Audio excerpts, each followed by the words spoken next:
Galw'r Cynulliad Cenedlaethol I drefn. Yn gyntaf heddiw fy nyletswydd drist fel y gyroedd yr adeg hon bythefnos yn ôl I westyn fy nghydymdeimlad ar ran Aelodau'r Cynulliad i'r rheini sydd wedi effeithio gan ymysodiad derfysgol arall. Y trwy hwn yn Llundain a Llundain oedd canolbwynt yr ymysodiad. Unwaith eto roedd yn weithred yn un llwfwr ac yn un guaidd. Rwyf yn gwahodd y prif weinidog I wneud datganiad. Diolch, Llywydd. Well, it is with the greatest sadness that we find ourselves again pausing our proceedings to pay tribute to our fellow citizens and, of course, visitors from abroad who were caught up in the atrocities in London on Saturday night. The great cruelty of this terrorism is its random nature.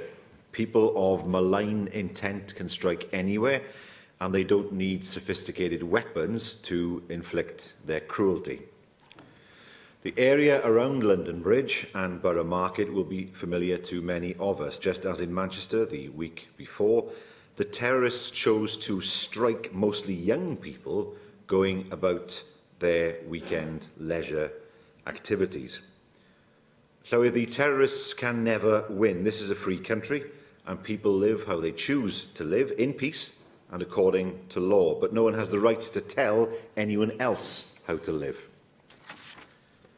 No one has either the right, of course, to threaten or to intimidate.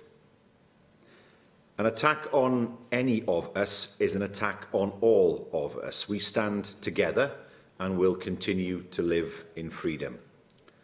So I have written to the Mayor of London, Sadiq Khan, to express the condolences and solidarity of the Welsh people, and I know that I speak for this chamber and the people of Wales as a whole when I say that we stand shoulder to shoulder in solidarity with London. Diolch i'r prif weinidog am siarad ar ein rhannu oll. Yr eitem cyntaf o fusnes felly yw'r cwestiynau i'r prif weinidog. A'r cwestiwn cyntaf, Jenny Rathbone. Diolch, Llywydd. What is the First Minister's assessment of the implications for Wales of no trade deal with the EU? Well, no deal is the worst deal. We know that no deal would mean trading under World Trade Organization rules. Nobody wants that on either side of the debate. And we know, of course, that would put in place significant barriers to Welsh exports into our biggest and most important market. Thank you, First Minister. I find it difficult to understand how Theresa May continues to say that no deal would be better than a bad deal, because I struggle to understand what the difference is. This is something that the journalists don't seem to have asked her or don't have the opportunity to ask her. But I've read that some experts say that it could cost as much as £45 billion if we crash out of the EU, compared with half that if we come out with a negotiated deal. So what is the First Minister's assessment of what would happen to Wales and Welsh trade with Europe if there is no deal? Well, 67% of our exports go to the European market. Any obstacle that would be faced by exporters is bound to be bad for them. Any extra costs are bound to be bad for them. And that's why it's hugely important that Brexit is handled in a realistic way, not the naivety that we have seen from some saying, well, the Germans will never allow WTO rules to operate. I think there has to be realism there. But above all else, we have to secure a Brexit that is a sensible Brexit, and above all else, one that does not affect in a negative way the economy of Wales. David Melding. First Minister, I'm sure you agree that we should be aiming for a good deal for the United Kingdom, a good deal for Wales, and a good deal for the European Union, and I'm very confident that that is what will happen. But can I just refer you to the UK Economic Outlook that was published in November 2016, which did identify, and this was on the trends before Brexit, that our exports to EU markets were likely to go down to about 37% by 2030. That's a UK figure, not just Wales. And it was very important that we also develop those other markets outside Europe that are closest to us, particularly North America, Africa and the Middle East. And I hope that your trade policy will focus on these markets, as well as, of course, taking advantage of whatever the relationships we now secure with the EU. Very much so. We work for markets anywhere and everywhere for Welsh produce. I remember when I was Rural Affairs Minister, I spent much of my time getting Welsh lamb exports to the United Arab Emirates, for example, and we know that lamb is exported around the world. But we shouldn't think that it's a choice between accessing the European market or accessing other markets. The European market is much bigger than the US market, and the US is further away, whereas the EU, of course, will share a land border with us. The European market will continue to be our most important market for many, many years to come, which is why, of course, it's so important to get a good deal that benefits all and, above all else, allows us to sell without any kind of obstacle in that European market. Simon Thomas. Diolch, Llywydd. Wel, yn ôl y daflen dyfyniad sydd gan y Democratiaid Gwyfydol di-llun yn Aberystwyth, fydym ni, Plaid Cymru a Llafur, mewn gwely gyda Tories ac UKIP a gytundeb Brexit aethafol.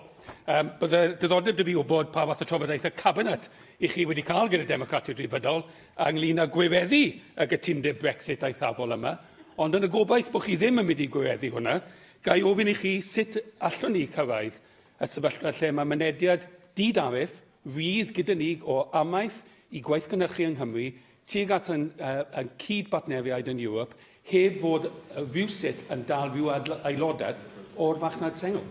Wel, dwi ddim moyn ymyrryd yng ngwleidyddiaeth Ceredigion. Fe weles I beth wedodd Mark Williams o'r ôl, beth ddigwyddodd pryd hynny. Dwi ddim yn cyhyddo Plaid Cymru o fod o blaid Brexit aethafol o gwbl, ond sut allwn ni sicrhau bod Brexit aethafol ddim yn digwydd? Mae'r papur gwyn, wrth gwrs, yn dangos y ffordd, a mae'r papur gwyn, wrth gwrs, wedi cael ei gytuno rhwng tair plaid yn y lle hyn, ac I fi mae hwnna'n dangos y cyfeiriad ymlaen ynglŷn â sut dyle Brexit cael ei weithredu dros y blynyddoedd nesaf.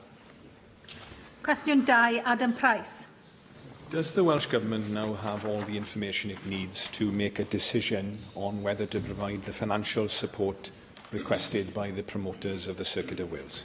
We are awaiting some reports from our external advisers to enable us to complete the comprehensive due diligence process, but we will be in a position to take a decision before the end of the month.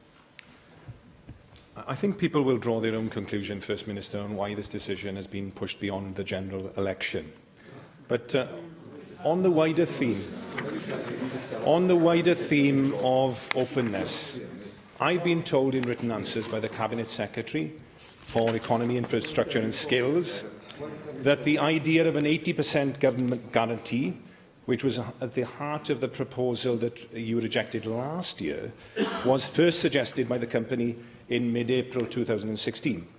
Now, that isn't accurate, First Minister. It was your government, with the direct knowledge of your own private office, that suggested this as an alternative to a 100% guarantee in the first week of April. So would you now take the opportunity to correct the record? Well, I can say that the model that is being examined now is not that model. It's a wholly different model.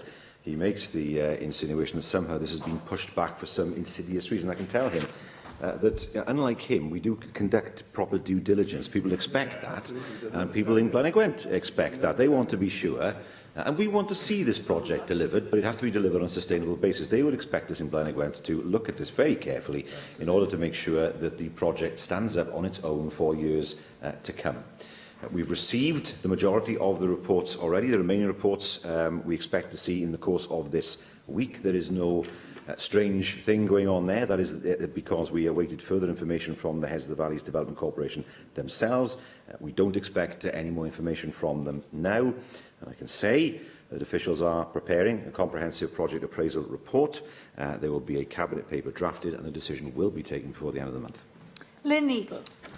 Thank you, Presiding Officer. First Minister, I very much welcome your positive statement about wanting the circuit to succeed. And as you're aware, some of the biggest names in automotive engineering and research have written to you, Aston Martin, TVR, Tails, demonstrating their confidence in the project and urging a swift, positive decision. Are you able to confirm today what date the Cabinet is likely to meet to make a decision on this? I would expect the Cabinet to meet in the course of the next fortnight, with a decision being taken, of course, at that Cabinet meeting. That is the plan at this moment in time. We want to get this dealt with, obviously, as the people of Gwent would as well. I understand the great enthusiasm for the project, but we also have to temper that, of course, with ensuring that the project stacks up on its own, that the level of risk is acceptable, that there is substantial investment from the private sector, and that's what we've been working with the Circuit of Wales team. And we want to be in a position where we can look at a sustainable model in a fortnight's time. And as I say, what I would like to do is deliver the Circuit of Wales, but we have to make sure that the model is robust, and that's the point that we're at now. Mohammed Ashka. Officer, by your Cabinet Secretary on 17th of May, he stated that due diligence is an important part of consideration in financing any project and that he would not shortcut that process. Recently, it was claimed that the Circuit of Wales project could be lost to Scotland if the Welsh Government did not make a decision soon. Will you confirm that scaremongering such as this will not result in decision-making taken until the most rigorous assessment of the viability and economic benefit of this project has been made or completed by your government? Well, people would expect us as a government to examine any project, particularly one of this importance and size, in great detail, to make sure that we can be satisfied if we are being asked to deliver support. And of course, private sector investors will do exactly the same thing. And I say, on these benches, we want to see the project move forward, but it is important for all concerned, including the people of Blaenau Gwent, that the fullest examination of the proposal is done in order to provide reassurance for the future. Cwestiynau nawr gan arweinwyr pleidiau, arweinydd yr wrthblaid Andrew R.T. Davies. Thank you, Presiding Officer. First Minister, could I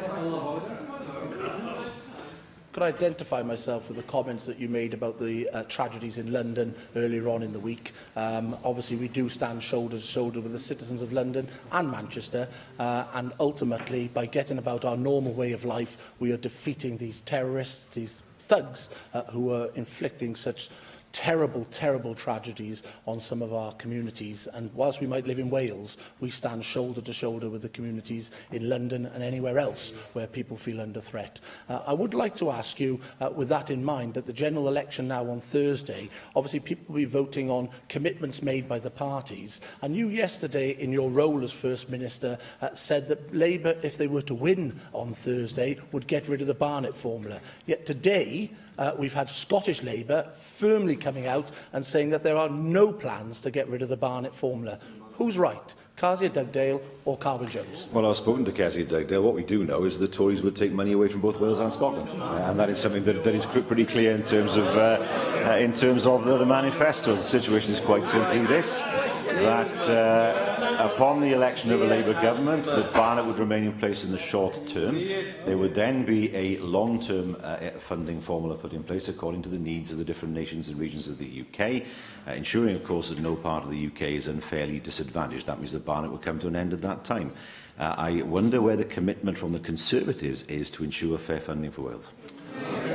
Well, as well you know, the agreement between the Welsh Government and the Westminster Government put the funding floor in place that was warmly endorsed by your Finance Minister only in December of last year. 13 years, you did nothing. But that's not quite what the Scottish Conservatives are saying, and I offered you the opportunity to actually clarify your position, because you were very robust last night in saying that the Barnett formula would be scrapped. Actually, what the Scottish Labour Party are saying is that there will be no scrapping of the Barnett formula, and this is their words, not to scrap the Barnett formula, and all that is merely being proposed in the next Parliament, these are their words, is a long-term consultation to look at funding of the UK allocation allocates around the public expenditure that comes from Westminster to ensure that it reflects the nations and regions of the United Kingdom. That's their words, that is. That isn't getting rid of the Barnett formula at all. Aren't you misleading the people of Wales with your comments yesterday, First Minister? That is exactly what it means. If there is a new formula in place, that is the end of Barnett at that point.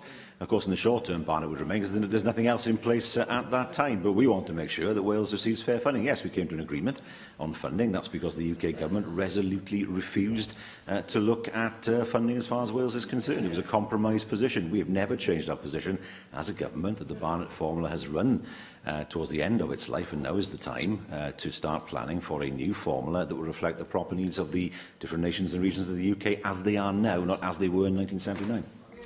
First Minister, you were very clear last night in that you were saying you were scrapping the Barnett formula, full stop. There was no equivocation around that. You were saying that last night on the television and through the news. Scottish Labour Party is saying quite clearly there will be no scrapping of the Barnett formula. How on earth can anyone take any of the pledges that you are making seriously when you have been caught out in the last week of this campaign? But ultimately,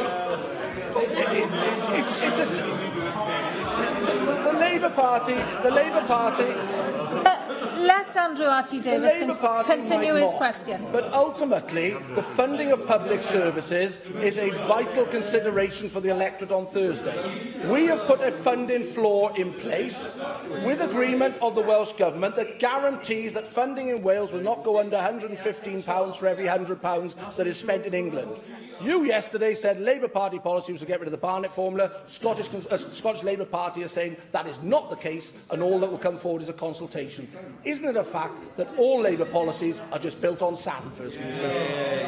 Isn't it a shame that he will not support a situation where Wales gets the funding it deserves?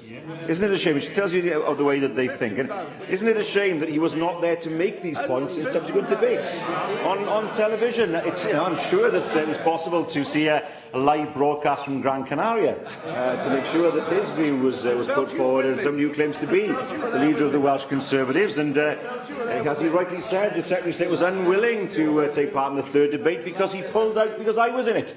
That's what we heard. He was not willing to come and debate, and other leaders as well, and to put forward the Conservative case. He has some brass neck to come before this chamber and say that somehow things are a shambles on these benches when, on 3 different occasions, the Tories couldn't even field the same person in 3 different debates.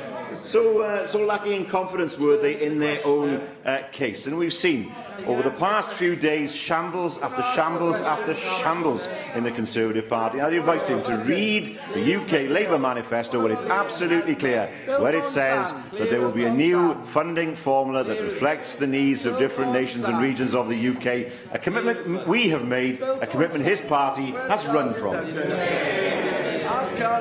Arweinydd Plaid Cymru, Llawn Wood. Diolch, Llywydd. First Minister, on Thursday, people will go to the polls in what is a very important election. It's been noted how you've airbrushed your UK party leader out of your campaign and how you have issued a separate manifesto. There are 2 Labour manifestos, 3 if you count the Scottish manifesto that was referred to earlier. In the interests of openness, transparency and honesty, just before people cast their votes on Thursday, will you tell us, are Labour MPs elected in Wales next Thursday bound by the commitments in your manifesto or by the commitments in your UK Labour leaders' manifesto? By the Welsh Labour manifesto, because there is no dichotomy between the 2 manifestos. I mean, the leader of Plaid Cymru might have noticed, but devolution occurred in 1999, and on that basis, it's not possible for political parties who have a presence in the different nations of the UK to produce a manifesto that's exactly the same. We reflect the reality of devolution. That's exactly what we've done in our manifesto. There is no contradiction in terms of the Welsh Labour manifesto and the UK Labour manifesto, save in areas that are devolved, where the decisions regarding those policies are made here. You say there are no differences. First Minister, there are differences in the 2 manifestos, but I'll come back to that now shortly. Your party leader has been described variously as the man who broke the Labour Party, that was Chris Bryant, a lunatic at the top of the Labour Party, that was Owen Smith, hard left and out of touch with the electorate. That was Stephen Kinnock. Would you like to associate yourself with any of those statements about your leader, or would you like to take this opportunity to distance yourself from the views of those Welsh Labour candidates? Well, let me make it very, very clear. Jeremy Corbyn will be an excellent Prime Minister. He will offer hope for Britain, as opposed to the endless succession of Tory cuts that we have seen from the benches opposite. We would see a government that would take Britain forward, would deliver a proper devolved settlement for Wales based on the legislation that we have put forward. While at the same time, we see Plaid Cymru looking at creating a coalition with the Tories in Common.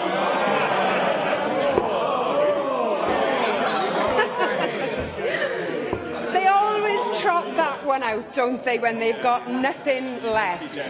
First Minister, you must be very desperate to play on people's Okay, we do need to hear what's being asked and the answers, so let's all calm down and look forward to next week. I want to come back to this point about the differences in the manifestos between you and your UK Labour leader. 0 hours contracts banned, tuition fees scrapped, the railways in public hands. That's what's in the UK manifesto. Labour is in power here, and none of these policies have been implemented. Can we get a commitment from you now that you will give your unmitigated support to those policies now that it's official policy of your party, or are you accepting that you are about to mislead the electorate on Thursday? There's nothing more misleading than a party that says we want more money from Westminster, but at the same time says we want independence from Westminster. That is a fundamental contradiction. But she asks 3 questions. First of all, if the money is made available to us to look again at student finance, then we will do so. Of course we will. 0 hours contracts are in the main not devolved. We do not support 0 hours contracts. They have grandstanded on that. We, as a party, want to make sure that we see a society that is fair, that is just, and where people have the opportunities they need to flourish in the future. Only a Labour government in the UK can do that. Plaid Cymru can deliver nothing. This is dishonest. Arweinydd Grŵp UKIP, Neil Hamilton. I'm sure I'll carry the First Minister with me in saying that the last 10 minutes has proved, if nothing else, that the time for sterile political point scoring is long past in this general election campaign to have any positive effect either way. And therefore we should concentrate more on building a successful economic future for Wales, collectively, supporting other parties where that's necessary. And to that extent, I'd like to refer back to the question which Adam Price asked immediately before party leaders' questions. And I take what the First Minister said in response to his supplementary about how the government must conduct proper due diligence of the current proposal. But the Auditor General's report on the initial funding of this project contains a catalogue of opportunities for due diligence to be conducted over the last 5 years, starting with the calling in of the planning application in 2012, which was approved by Carl Sargent on account of its socio-economic benefits. In 2014, we had the initial funding of £16 million for the development of the project. Then we had a public inquiry on the deregistration of the common land. Then in April 2016, Edwina Hart rejected the first guarantee application. In July 2016, Ken Skates rejected the second guarantee proposal, which then led to intensive discussions with officials on a variety of important issues. And then this year, in January, we had the fully funded term sheets provided by the company. And we were told due diligence was to last 3 to 4 weeks. That was then extended to 6 weeks, and then it's been extended further. And the First Minister today has given us, I hope, an end date for the consideration of this proposal. So we've had endless due diligence, and I know that the Auditor General has made a number of important criticisms of the process. I don't want to go into that now, because I want to see this project succeed, and I hope at the end of the day that the Welsh Government is going to give it the go-ahead. But does he not think that this tortuous process is far too long, even though this is a massive project for the future? Its transformative potential is so great that we should have got on with this much more diligently than we have. So with regard to a planning application or a deregistration of common land, due diligence wouldn't occur at that point, because they are not applications, they are planning applications. and they're applications that are not to do with the robustness or not of a particular business. That comes later on. I make no apologies for the due diligence process. It is robust. It has taken longer than we would have wanted. That's because information has had to be sought at certain points, and that information has been provided. I've given a date to members by which we wanted to take that decision now, and I've indicated to members I would like to see this project proceed, but it has to proceed on a basis that is sustainable and where the risk to the public purse is acceptable.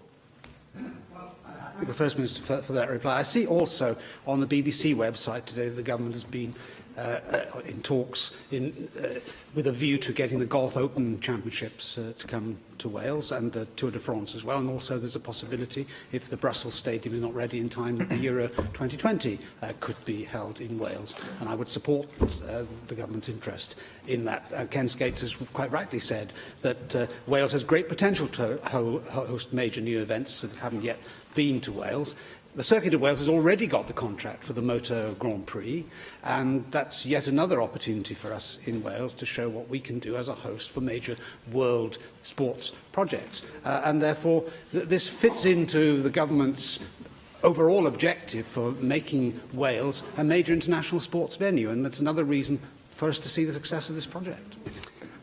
I can only repeat what I've already said to him, that of course we recognise the potential of the circuit, and I've said that it's something we would want to support, but it has to be based on a model that is sound, and a model that works well for both private and public investors. And it's also important to note that there is no request for any public money to be invested in this project up front, and that all that is being sought is a guarantee, which is a commercial guarantee, which the government will be paid to finance, which will be called only as and when all the construction on the site is completed, so there will be physical assets against which the loan can be secured.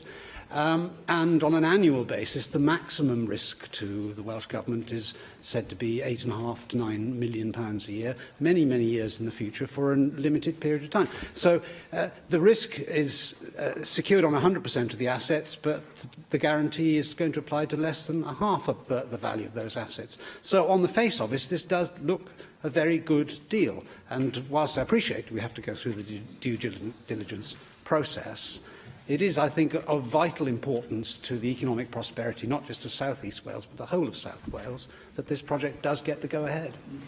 Well, this has all been considered as part of the due diligence process.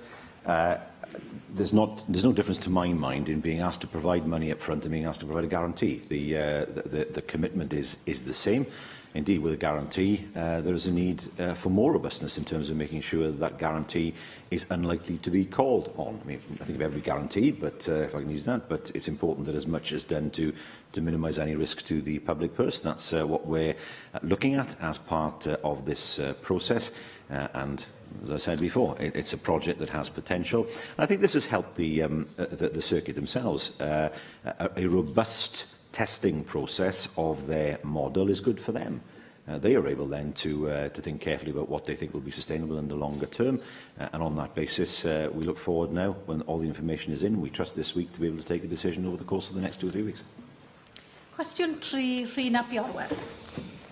A wnaeth y prif weinidog ddatganiad am gysylltiadau trafnidiaeth yn Ynys Môn. Wel, ni wedi ymrwymo i fuddsoddi mewn system trafnidiaeth integredig fodern o ansawdd uchel i sicrhau bod Ynys Môn yn rhan gysylltiedig a chystadleuol o economi Cymru a'r Deyrnas Unedig. Diolch, mae yna rhyw 2 flynedd a hanner bellach ers i'r cyn-weinidog economi gadarnhau wrtha i bod gwaith yn digwydd i geisio gwireddu cynlluniau i wella'r cysylltiad rhwng yr A55 a Fforthglad Caergybi, lle mae yna dagfeidd mawr ar hyn o bryd, yn enwedig pan o loriau yn ceisio gadael y porthlad. Mae pobl yn gofyn i fi yn aml pa bryd welwn i'r ffordd yma'n cael ei chwblhau, a dwi'n yn rhannu i pryderon nhw ynglyn â'r oedi. Chafodd y cysylltiad erioed i orffen mewn difri, mi gafodd yr A55 ei adeiladu i gyffiniau'r porthladd, ond nid i mewn ag allan o'r porthladd. Dwi'n sylweddoli bod angen buddsoddiadau eraill hefyd yn y porthladd. Mi fyswn ni'n gwerthfawrogi arwydd o ymrwymiad gan y Llywodraeth i fwrw ymlaen efo gwaith atgywiro y morglawdd hefyd yn yr hir dymor.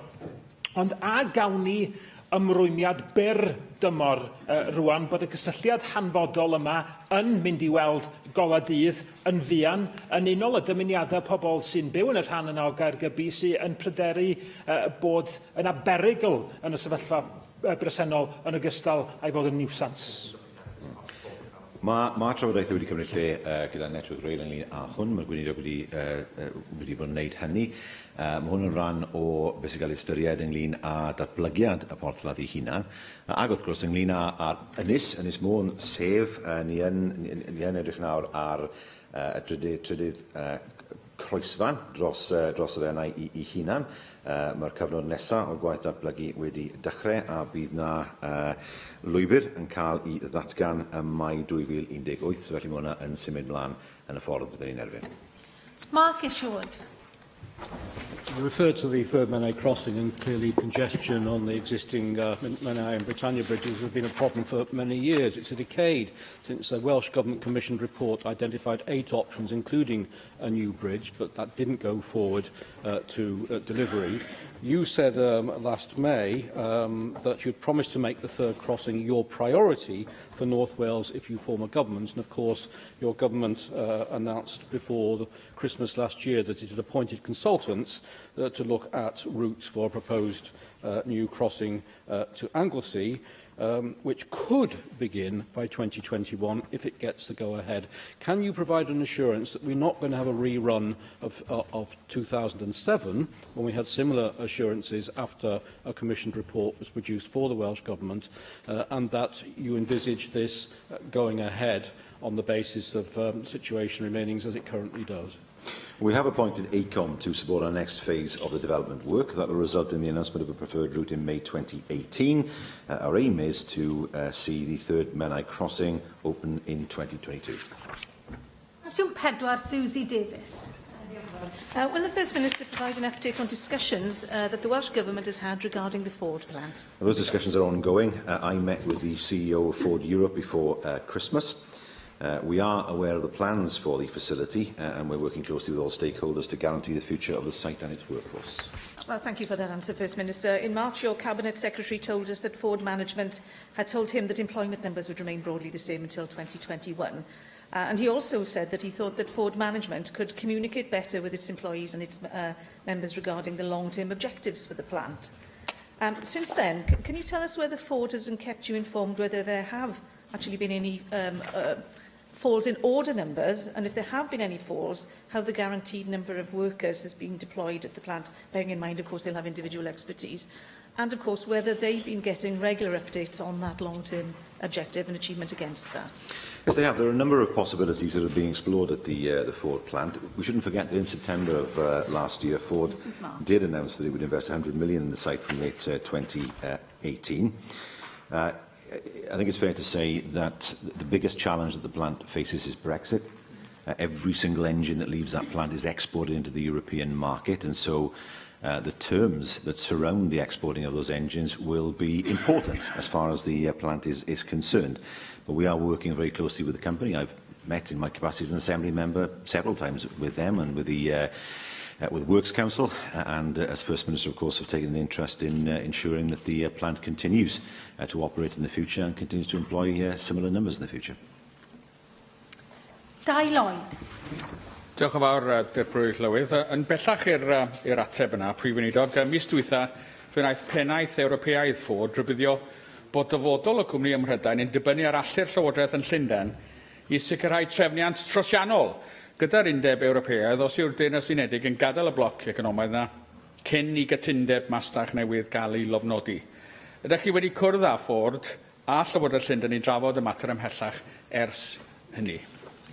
Wedi cwrdd â Prif Weithredwr Ford a hefyd Ford Europe, a hefyd os mae yna gyfarfodydd wedi cymryd lle rhwng y gweinidog a hefyd swyddogion. Mae e'n wir i weid bod yna bryderon ynglyn â beth bydd yn digwydd ar ôl i'r Deyrnas Unedig adael yr Undeb Ewropeaidd. Does neb yn credu bydd unrhyw fath o gytundeb cyflawn mis Mawrth 2019, so felly bydd y trefniadau dros dro yn holl bwysig i ffwrdd hefyd i llawer o gynhyrchwyr eraill. Mae hwn yn rhywbeth mae ffod yn ystyried ar hyn o bryd. Mae wedi bod yn siarad â ni ynglyn â hwnna. Ac wrth gwrs, safbwynt ni yw hwn, bod yn holl bwysig i ffod a sawl cwmni arall yn Cymru, bod yn gallu cael mynediad i'r farchnad sengl heb unrhyw fath o rwystyr. Cwestiwn 5, Janet Finch-Saunders. Diolch Llywydd. Will the First Minister make a statement on the health service in Wales? Our priority for the health service throughout Wales is to provide high-quality care to Welsh patients in the right place and at the right time by continuing to protect investment, right performance and deliver the range of commitments set out in taking Wales forward. I have to be honest with you, First Minister. I stand here today not very confident of that, because I'll tell you why. Since your own government interventions and special measures were placed on Betsy Cadwaladr University Health Board 2 years ago, 227% more patients are waiting over 12 hours in A&E. 194 complaints came in last year. This is actually 30% of the total of all complaints in Wales. We have a 7,000 increase in patients now waiting for over 36 weeks for oral surgery. 5,000% increase for orthopaedics and trauma. I have repeatedly asked questions of you, here and in writing, and your Cabinet Secretary, on behalf of many of my constituents who you are failing and who are struggling as a result, many in pain for these failings. And, you know, I've asked you for detail as to how you are monitoring performance outcomes as part of your special measures.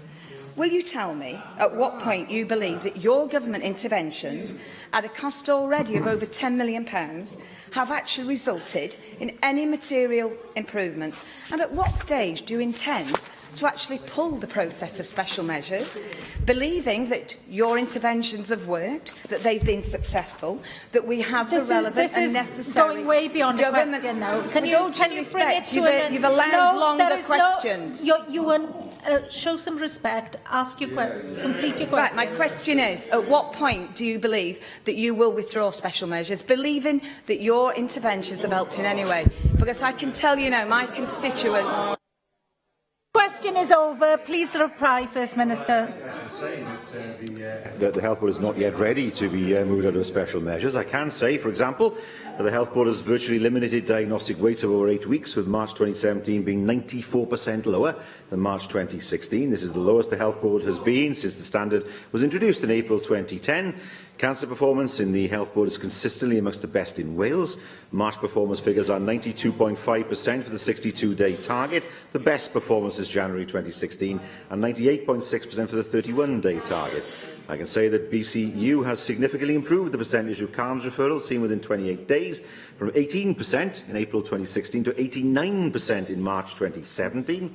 The number of delayed transfers of care in Betsy Cadwaladr reduced again in April, down to 90. There have been reductions in 5 out of 6 months since October 2016, and that figure is 41% lower in October and 40% better than the same period last year. That's a real achievement. Just to give you some examples, given winter pressures and year-on-year increases in demand for health and social services. If there's one thing I can say, that as I've spoken to people on the doorstep all across the north of Wales, the last thing they want is the Tories in charge and Jeremy Hunt in charge. Dawn Bowden. First Minister, a couple of months ago, the Naylor report was published, and the report highlights the dire state of the NHS estates capability in England. Theresa May has indicated that she will action the report's recommendations, which includes selling off many parts of the NHS estate in England as part of a process including a 2-for-1, buy one get one free deal, if you like, to tempt private companies. Can you assure me, First Minister, that here in Wales we will maintain the publicly owned status of our NHS estate and not follow the route proposed by the Tories in selling off the estate to mask their gross underfunding of the NHS in England? Well, we see in England delayed transfers of care going up, we see waiting times going up. We see the great popularity of Jeremy Hunt, of course, as the Secretary of State. He's involved in the streets, we know that. We saw the doctor strike that took place in England. We have no plans at all to follow what is suggested in England, namely to sell off large chunks of the NHS in order to plug a gap in funding that the Tories themselves have created. Simon Thomas. Question 6, Jane Bryant. How does the Welsh Government plan to raise awareness about dementia in Wales? Well, we're already running annual campaigns about how individuals can reduce their risk of developing dementia. Now, the Dementia Strategic Action Plan, due to be published in the autumn, will set out our further plans to raise awareness about dementia in Wales. Diolch, First Minister. There are an estimated 45,000 people in Wales living with dementia. If the current trend continues, the number of people living with the disease will increase by over 40% over the next 12 years. Raising awareness and understanding the disease is crucial.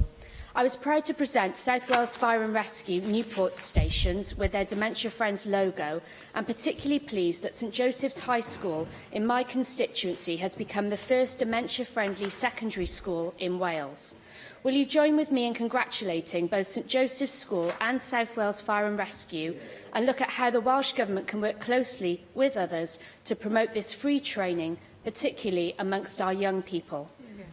I do very much welcome the example that's been given there. We do work with other organisations, of course, such as the Alzheimer's Society and others, to maintain the momentum of the Dementia Friends and Dementia Supportive Communities campaigns, so that more and more people understand what it's like to live with dementia, as well as being able to recognise its symptoms.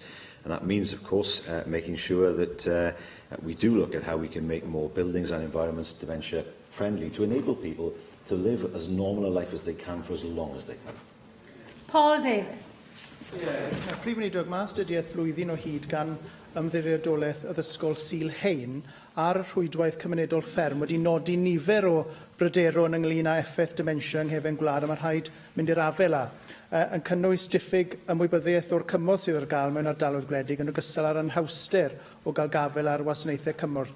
Felly, yn sgil y pryderon hyn, pa waith ychwanegol mae Llywodraeth Cymru'n ei wneud i godi ymwybyddiaeth o'r cymorth sydd ar gael i'r rheini sy'n byw mewn cymunedau mwy nghysbell a mwy gwledig? A gallwch chi hefyd ddweud wrthon ni un mesur penodol mae'ch Llywodraeth chi wedi cyflwyno yn y 12 mis diwetha i helpu bobl mewn cymunedau gwledig sy'n dioddau o dementia? Wel, ni yn ystyried, wrth gwrs, unrhyw adroddiad newydd sy'n dangos mha ffordd allan ni i wella gwasanaethau yn ardaloedd gwledig, ond ar draws Cymru, wrth gwrs, ni wedi cyllido pecyn gwybodaeth ynglŷn â byw gyda dementia.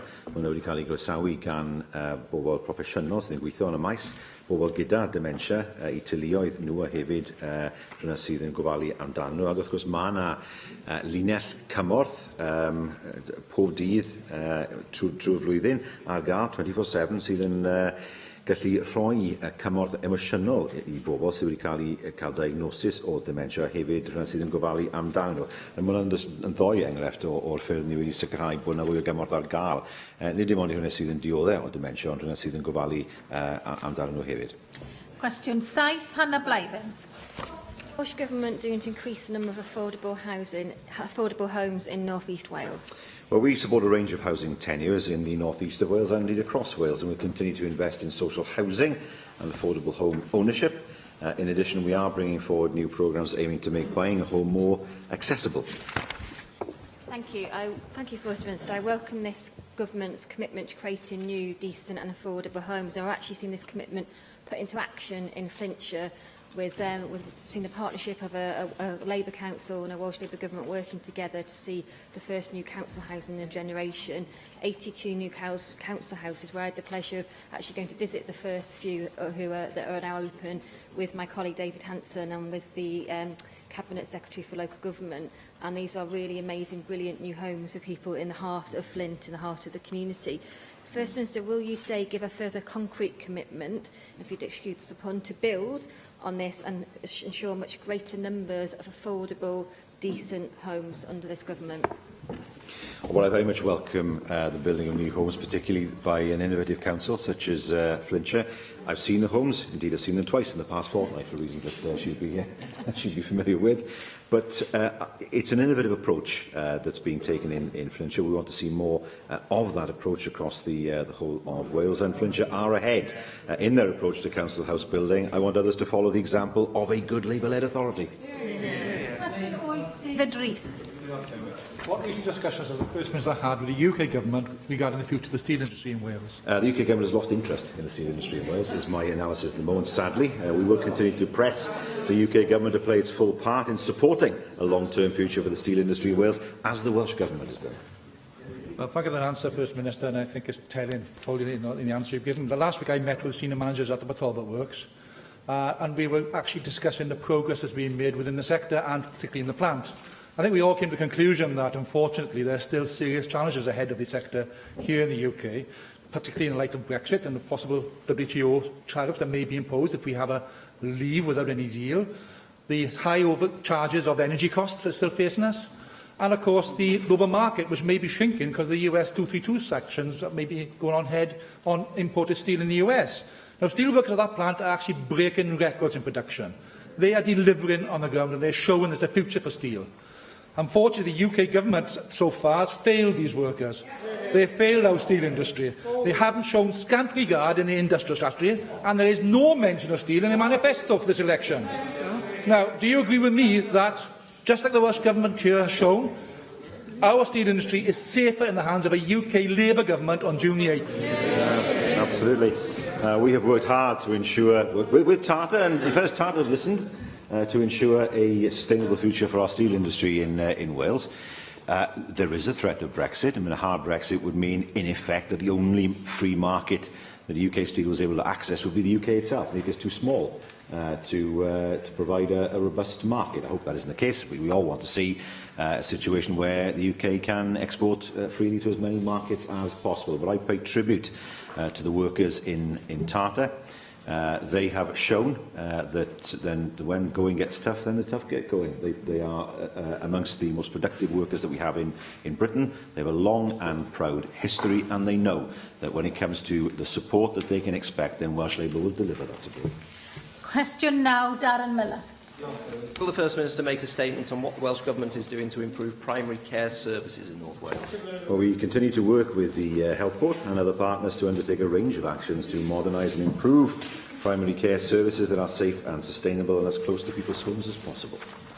First Minister, you'll be aware that the British Medical Association was warning many years ago, in fact as far back as 2013, that we needed to be training more doctors in Wales, and they were warning of a crisis in GP recruitment. You dismissed those assertions at that time, yet since then we've seen over a dozen surgeries across Wales handing in their contracts, saying that they want to terminate contracts, usually because of recruitment problems, the most recent of which is in Colwyn Bay, my own constituency, the second in Colwyn Bay in just 6 months. This is a big concern to the thousands of people registered with the Russell Dean surgery in my constituency. It is at the moment, a purpose-built primary care centre which it shares with another local surgery, and there are concerns that the withdrawal of the Russell Dean contract may actually put the viability of that new facility at risk. Can I ask, why didn't you listen to the BMA when they raised their concerns? Why didn't you increase sufficiently the number of GP training posts in Wales? You've been responsible for the lack of GP training over the years in Wales. You've been at the helm. Nobody else. Can't blame the UK government for this. So what action are you taking to rescue the situation in my own constituency in Colwyn Bay? And furthermore, what action are you taking to make sure that Wales has sufficient numbers of GPs going forward? On the first point, what is important is the service that's provided to those who need it. It doesn't have to be provided with the same model across the whole of Wales. He will be aware that in Prestatyn, 2 surgeries did the same thing. They handed in their contracts. What was put in place was better than what was there before, a far more comprehensive service run directly by the Health Board. And I know the Health Board is looking to provide a similar service to the people of Colwyn Bay, understandably. They want to know what the future of the service is, but it doesn't have to be on the contractor model. Increasingly, we know that trainee GPs, many of them, are not interested in buying into a practice. They want to be salaried. Some will want to buy into a practice, but increasingly they come out of university, they don't want to find the money in order to buy into a practice, and that is an issue that the medical profession itself must look at in terms of what the model should be in the future. The contractor model will still be an important part of GP delivery in the future, but increasingly we are seeing the younger ones particularly want to become salaried and are happy to work for a health board direct. In terms of recruitment, he will know in October 2016 we launched a new international campaign to promote Wales as a place for doctors to work and train. That national campaign has resulted in a 16% increase in the number of GP training places filled so far compared to last year. As part of that campaign, an incentive scheme is in place to recruit people to some areas. Trainees who take up a training place in a specified area will receive some financial support, and that is an example of us delivering to make sure that the supply of GPs is at least sufficient in the years to come. Ac yn ola, cwestiwn 10, Dai Lloyd. Diolch yn fawr, Deputy Llywydd. A wnaeth y prif weinidog ddatganiad am yr amseroedd aros dilynol ar gyfer gwasanaethau gofal llygaid I gleifion allanol yn Ysbytai Cymru. O'n i'n disgwyl i'r holl gleifion gael eu gweld yn ôl blaenoriaeth glinigol ac o fewn ein targedau ar gyfer amseroedd aros. Ac wrth gwrs mae Llywodraeth Cymru, y Gwasanaeth Iechyd a partneriaid y trydydd sector yn cydweithio I wella darpariaeth gwasanaethu ophthalmoleg I gleifion newydd ac apwyntiadau dilynol I gleifion. Diolch am yr ateb yna. Nawr, yn y grŵp trawsbleidiol ar olwg diweddara, buom yn trafod data oedd yn dangos fod gan fyrdde iechyd ledled Cymru 37,257 o gleifion a oedd ar y pryd yn dioddau oedi i'w apwyntiadau dilynol yn ophthalmoleg. Mae archwiliadau clinigol wedi dangos bod tua 90% o'r cleifion yma mewn perygl o niwed parhaol i'w golwg, hynny yw 33,351 o unigolion yng Nghymru sydd mewn peryg o golli I golwg. Ydych chi'n cytuno bod hyn yn warthus, ac ydych chi'n cytuno I gyhoeddi nifer y cleifion sydd yn dioddau oedi i'w triniaeth dilynol fel rhan o'ch data rheolaeth ar berfformiad y Gwasanaeth Iechyd? Wel, ni wedi weld cynnydd yn y nifer o bobl sydd eisiau cael triniaeth ophthalmoleg, mae hwnna'n wir, ond mae yna gynllun wedi cael ei sefydlu, sydd yn cael ei arwain gan clinigwyr I hunain, mwyn trawsnewid y ffordd mae gwasanaethau'n cael ei gynllunio a gweithredu. Mae Byrddau Iechyd wedi gweud bod yna drefniadau mewn lle mwyn sicrhau bod mwy o glinics ar gael, mwyn bod mwy o bobl yn gallu cael triniaeth, a mae hwnna yn effeithio ynglyn â cael gwared y baclog o gleifion sydd eisiau triniaeth nawr, yn lle mae'n gorfod aros. Mae hwnna'n meddwl bod yr amser aros enghraifft I wet AMD nawr o dan pythefnos yn ôl, wrth gwrs, y canllawydd sydd wedi cael ei roi i'r Byrddau Iechyd. Diolch i'r prif weinidog. Yr eitem nesaf yn agenda ni yw'r datganiad a chyhoeddiad busnes ar ein galw ar arweinydd y tŷ Jane Hutt. Diolch, Llywydd. There are several changes to this week's business. Today's oral statements will issue as written statements, and the debate on the school nursing framework has been withdrawn.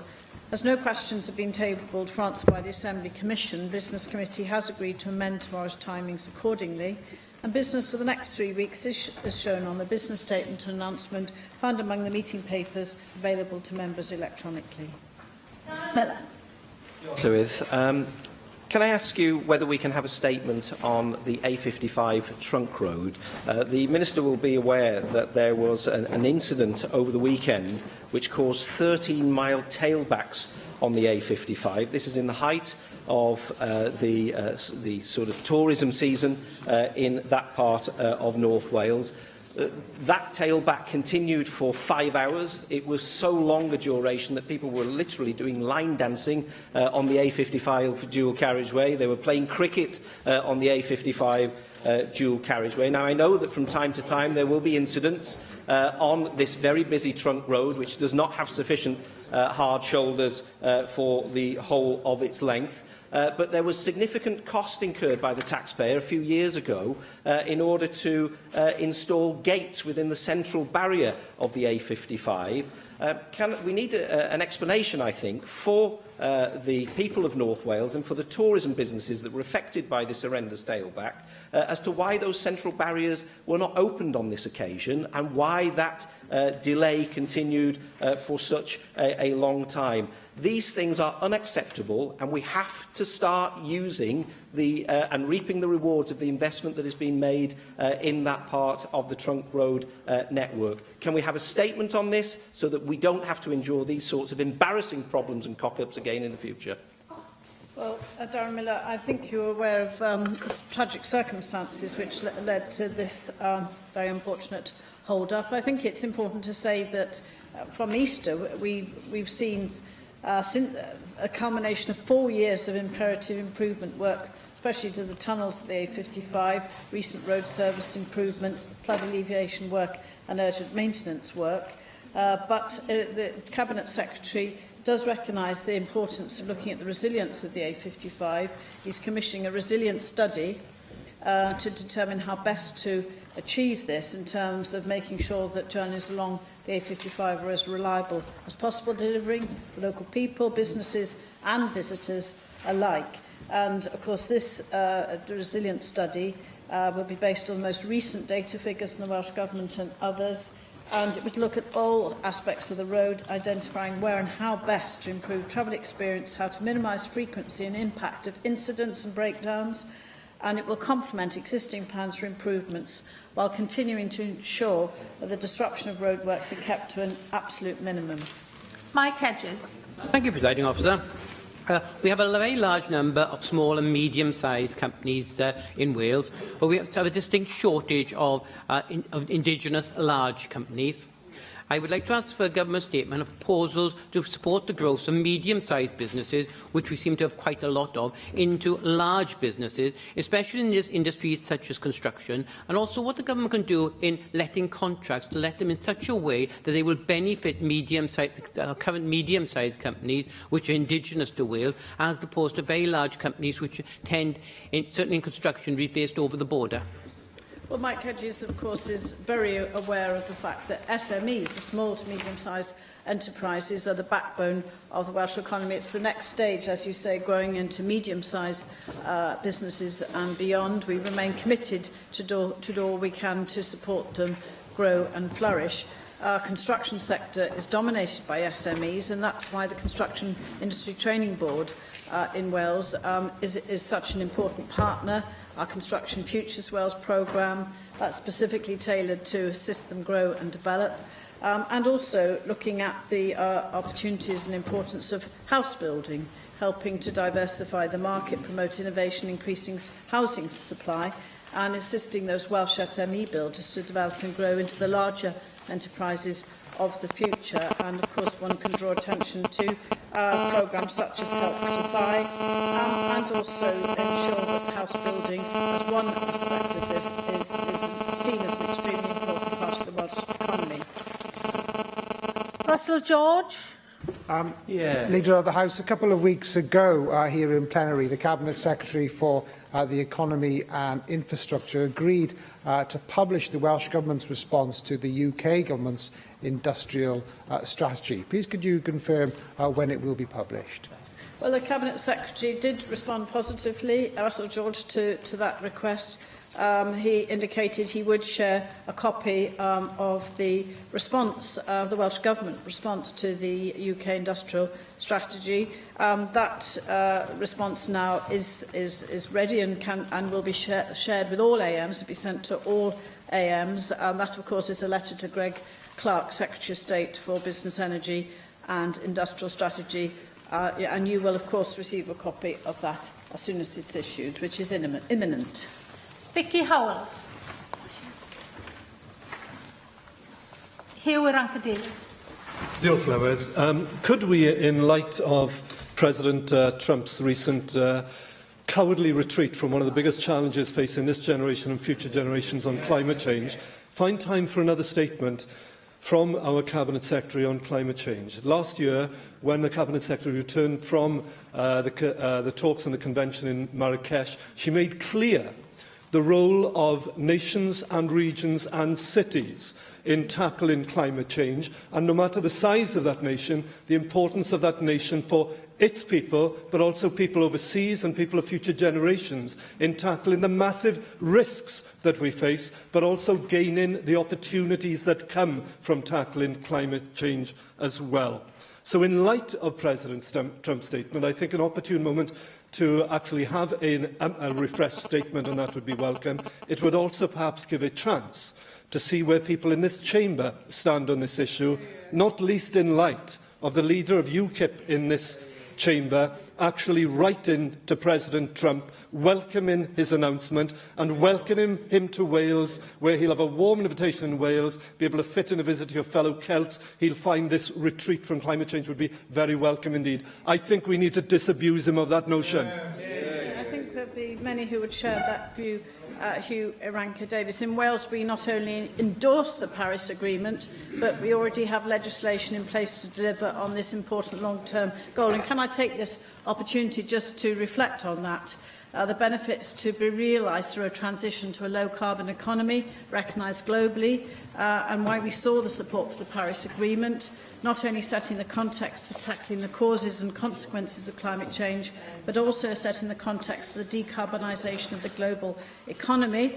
And through our legislation, we put in place the Wellbeing of Future Generation Wales Act, the Environment Wales Act, the legislative foundations that have been laid for the delivery against the Paris Agreement. And you also talked about the importance of the regional alliances that have developed. Wales, along with us, states and regions, such as those who have just formed the United States Climate Alliance, California, New York, Washington, are already making a difference through collective action through the Memorandum of Understanding on Subnational Global Climate Leadership, which covers 33 countries, 6 continents, and collectively represents more than $27.5 trillion in GDP, equivalent to 37% of the global economy. And of course, Wales was a founding signature to this important MOU, and I think the Cabinet Secretary will want to indeed come forward with a statement to update on our position in Wales and make our position very clear in order for others to comment. Mark Isherwood. Can I call for a single statement on the protection of fisheries in Wales after issues regarding the failure to protect fisheries in Wales in consequence of Welsh Government policy were covered in the national angling paper, The Angler's Mail. This highlighted a serious decline in fishing in Wales. It said the Welsh equivalent of the Environment Agency, the Natural Resource Wales, have been branded no longer fit for purpose by fishing and environmental groups. That of 6,886 reports of water pollution Natural Resource Wales received between 2013 and 16, only 60% were investigated, just 41 prosecutions, 10 civil sanctions, amounting to less than 1% of incidents reported. A steep decline in fish numbers in recent years in Wales. The regulator, they said, needs to take a much tougher stance, but the organisation is unwieldy, too bureaucratic, and they don't seem to have a strategy. They did say that they were meeting with officials in the Welsh Assembly, by which I presume they mean the Welsh Government, to demand action, concluding there's been a national failure of Welsh Government to tackle the problem. Given particularly their reference to Welsh Government in the article and their reference to a meeting with officials, could we have a statement to bring us up to date, not only on what was concluded, but what actions, if any, have resulted? Well, it would be helpful, Mark Isherwood, if you wrote to the Cabinet Secretary on this matter. And of course, as her officials are already engaged in that discussion, I think it would be not only a matter of courtesy, but also clarification if you wrote to the Cabinet Secretary accordingly. Mohammed Ashkar. Madam Presiding Officer, Leader of the House, may I ask for a statement from the Cabinet Secretary for Finance and Local Government on loans and grants issued by local authorities in Wales for refurbishment of properties and business properties in Wales. A constituent of mine who actually was given £20,000 to improve his business property. He injected his own £9,000 and cost him nearly £29,000 3 years ago. After 3 years, local council is insisting to pay back £20,000 back. If he doesn't, they would take his property repossessed. So that is such a scenario this business is facing, which is totally acceptable, I think, for the businesses we want to improve in Wales, and we want to improve the most deprived area in southeast Wales. Whilst I do recognize the value of these grants and loans, upgrading the properties, but could we have a statement of why local authorities can insist or demand on repayments of original loans in full after 3 years, and not businesses giving much time to pay back in much longer time? Now they want this whole money with interest. So could you please make a statement on this issue? Thank you. Well, I think the member will recognise that this is a matter for local authorities in terms of their audit and governance arrangements. I don't think this is a matter for a statement for the Cabinet Secretary for Local Finance and Local Government.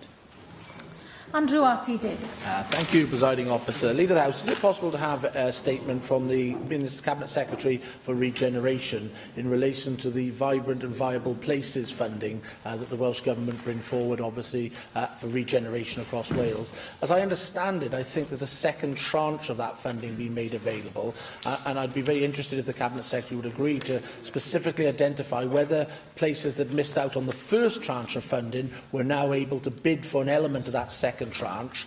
In my own electoral region, for example, Barry missed out first time round, and I'm sure that you, being the constituency member, would like to welcome the opportunity, if that money was available by the second tranche, for the new council to bid for such monies if it is available. Well, Andrew Davies, the Cabinet Secretary for Communities and Children, is imminently going to be making a statement on this matter. Diolch I arweinydd y tŷ.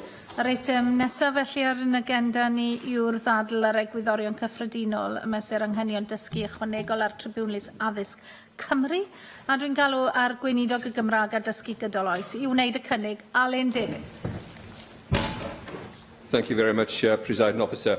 I'm very pleased to be able to open this debate on the general principles of the Additional Learning Needs and Education Tribunal Wales Bill. I'd like to focus my opening remarks on some of the themes and the purpose of the legislation, and then use the balance of my time to respond to members and points members wish to raise in my closing remarks. I think I want to start my contribution this afternoon with a very clear focus on the point and the purpose of this legislation. The purpose of this legislation is to ensure that all learners in Wales have access to the richest possible learning experience.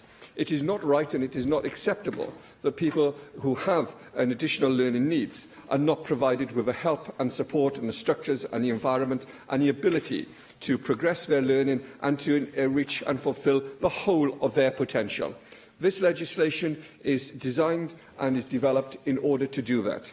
It has been developed over a number of years, and I'm grateful to both my predecessor in this role and to others in committees and elsewhere for the work that they have done in producing the bill that we have in front of us today.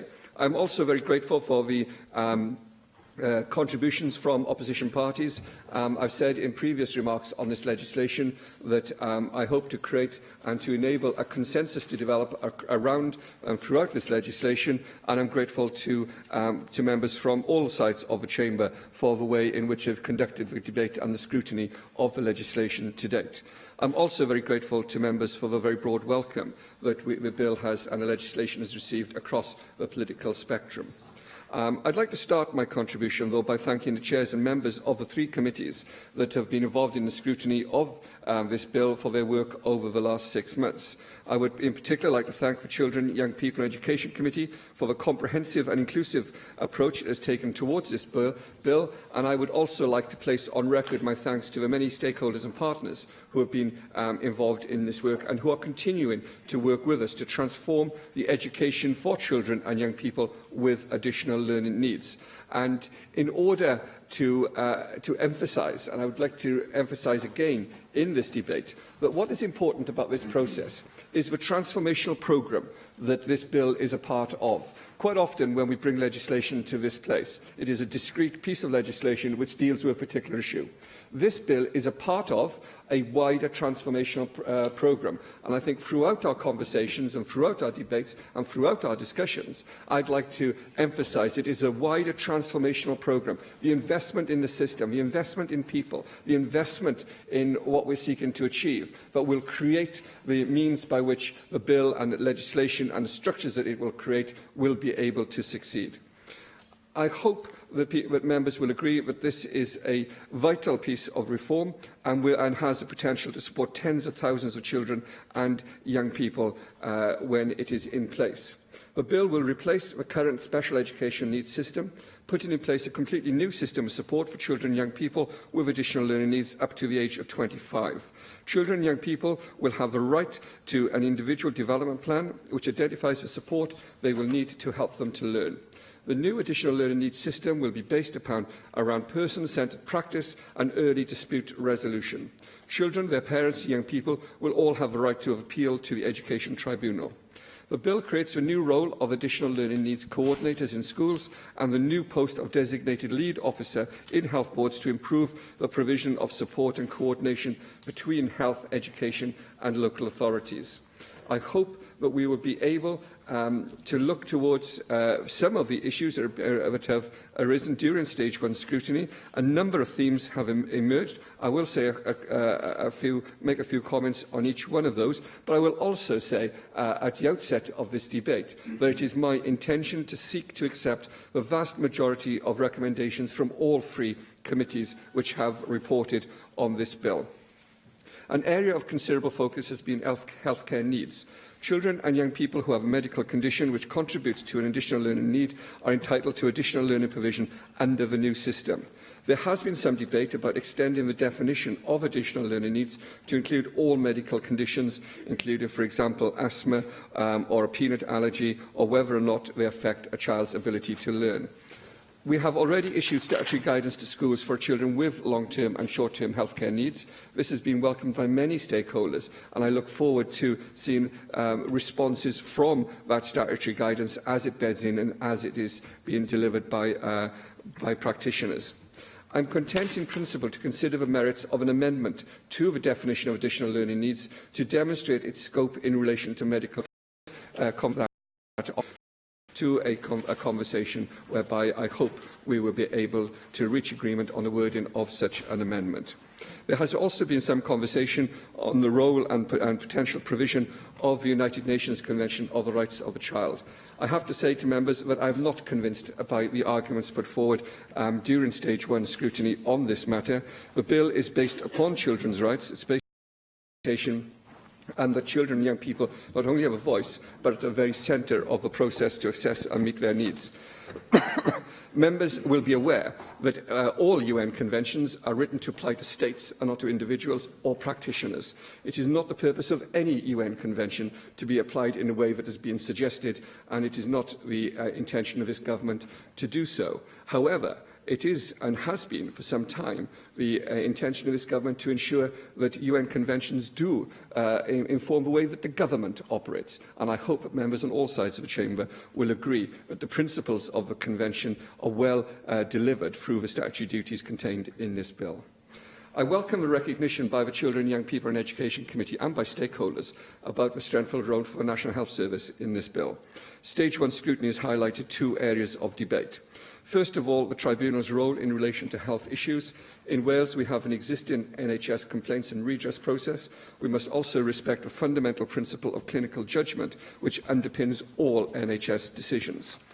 I will say to members, myself and the Cabinet Secretary for Health have had a number of very fruitful and positive conversations on this matter. It is a matter which we will continue to work together to seek a resolution. I've had conversations with the President of a tribunal as well, and I am content to continue to have conversations to seek an agreed way forward on this matter. I will say at this point as well that the President of the Tribunal has written to myself and the committee suggesting a number of different amendments to the role of a tribunal. Although the committee has not reported on all of those, I will say that I am content to seek amendments to fulfil the majority of the President's wishes on these matters, because I think it is important that we are able to move forward, strengthening the tribunal as well as strengthening the system it underpins. Secondly, significant progress has been made to develop the designated educational clinical lead officer model. I will be writing to the Children, Young People and Education Committee to outline the latest developments in relation to a role under pilots across Wales, following concerns that have been highlighted during scrutiny.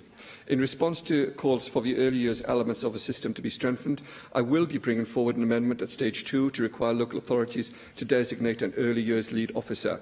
I want a greater focus on prevention and early intervention with good practice maintained across Wales.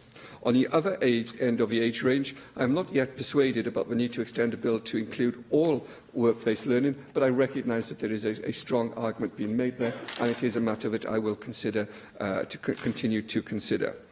Members will also be aware that I have made available a draft of the Additional Learning Aids Code in February to aid scrutiny of the bill.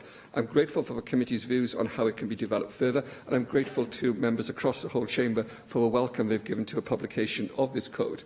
I have been clear that the code will be subject to the fullest possible consultation and scrutiny. I will therefore bring forward a government amendment at stage 2 to make the code subject to the affirmative resolution procedure. This was a matter that the Constitutional Legislative Affairs Committee reported upon, and I've given assurances to both the Children, Young People and Education Committee and the Constitutional and Legislative Affairs Committee on this matter, and I will bring forward amendments to deliver on those assurances. Acting Deputy Presiding Officer, Chair, I was getting there. I will close my opening contribution by confirming that I will not be moving a financial resolution today. I have written to all Assembly members this morning outlining the revisions which have been made to the regulatory impact assessment. I expect to have a revised version available by the end of the summer recess and will retable a financial resolution in the autumn. I look forward to continuing to debate and develop the bill and hope this Assembly will support its general principles. But I do believe it is right and proper that scrutiny is informed scrutiny. I recognise the points that have been made by the Chair of the Finance Committee, and I accept the points that have been made by the Chair of the Finance Committee in relation to this matter, and I believe that the Government has a responsibility to ensure the accuracy of information provided to all committees and to members, and also that scrutiny that takes place in committee is fully informed scrutiny, and the Government does its best to ensure that it provides all the information in a timely way to committees. So I will hope to continue to work with members on all sides of the chamber to ensure that we have a piece of legislation that will not only change the lives of young people and children today, but for the future as well. Thank you very much. Diolch yn fawr. Galwaf ar gadeirydd y Pwyllgor Plant, Pobl Ifanc ac Addysg, Lynn Needle. Thank you, Chair. I'm pleased to contribute to this Stage 1 debate today to outline the main conclusions of the Children, Young People and Education Committee. The committee was unanimous in its agreement of the general principles of the bill. We believe the bill will provide a platform for reform of the current SEN system, which is long overdue, a view that was clearly shared by the majority of those who gave us evidence. The evidence received also highlighted that many challenges lie ahead as the bill is implemented. Simply passing the legislation will not address the deeper underlying problems within the current system. We therefore recognise the importance of the Welsh Government's wider ALN transformation programme in meeting those challenges and delivering a system that is robust and which provides the best opportunities for learners with ALN. We look forward to working with the Minister as the transformation programme is taken forward. This has been a lengthy and complex Stage 1 process, but it is vital that we get this bill right. We've met with and heard from many stakeholders, including children and young people with ALN and parents and carers of those with ALN. The contribution of all those who have been involved has been invaluable, and I would like to thank everyone who contributed. I would also like to thank the clerk and research team for their assiduous work on this bill. The bill will be underpinned by a statutory ALN code, and it would not have been possible to effectively scrutinise the bill without sight of the code. While we thank the Minister for making the draft code available, we do believe it should have been made available at the time the bill was introduced. The committee very much supports the general principles of the bill, although the evidence we received highlighted many concerns about implementation. Nobody should underestimate the scale of this agenda. Over 100,000 pupils in schools have SEN or ALN, which is over 1 in 5 of all children. We have therefore made 48 recommendations aimed at strengthening not just the bill itself, but also the wider proposals for reform of the system. In the time available, I can't go through each one today, but will concentrate on some of the key issues that emerged. The definition of ALN is the basis on which the bill is built. It is vital that the definition is clear on the face of the bill and that it is clearly understood. In relation to early years, while the definition on the face of the bill may be appropriate, we believe the code should clarify that learning includes areas such as learning through play and social interaction, which are not explicitly reflected in the bill at present. We believe the code could also clarify that learning does not refer just to a person's learning as a whole and includes reference to specific aspects or elements of their learning. A third concern we had related to how learners' medical conditions would relate to the definition. The Minister provided assurance that where a medical condition led to ALN, it would fall under the definition. However, we believe this must be made clear on the face of the bill and within the code. The committee very much welcomes the emphasis in the bill on placing the interests of the child or young person centre stage and believes that using a model of person-centred planning is the right approach. However, we believe it would be a missed opportunity not to embed Wales' overarching commitment to children's rights on the face of the bill and recommend the inclusion of an overarching duty of due regard to the UNCRC. The role of the elenco within each setting will be crucial to ensuring consistency and high standards. We welcome the aspiration that elencos should have a master's level qualification, but we are concerned that this could result in the loss of highly skilled and experienced people currently working as sencos. We recommend the Minister reconsider his approach and make it clear that going forward, a master's should be desirable, not required. The committee is also concerned at the resource implications of the elenco role and believes the Minister should review the impact of the new role on resources and capacity within 12 months. We welcome the bill's intention to establish a single-age 0 to 25 system that identifies and provides for a child's ALN from birth, but we have a number of concerns about how the needs of those outside statutory school age will be met.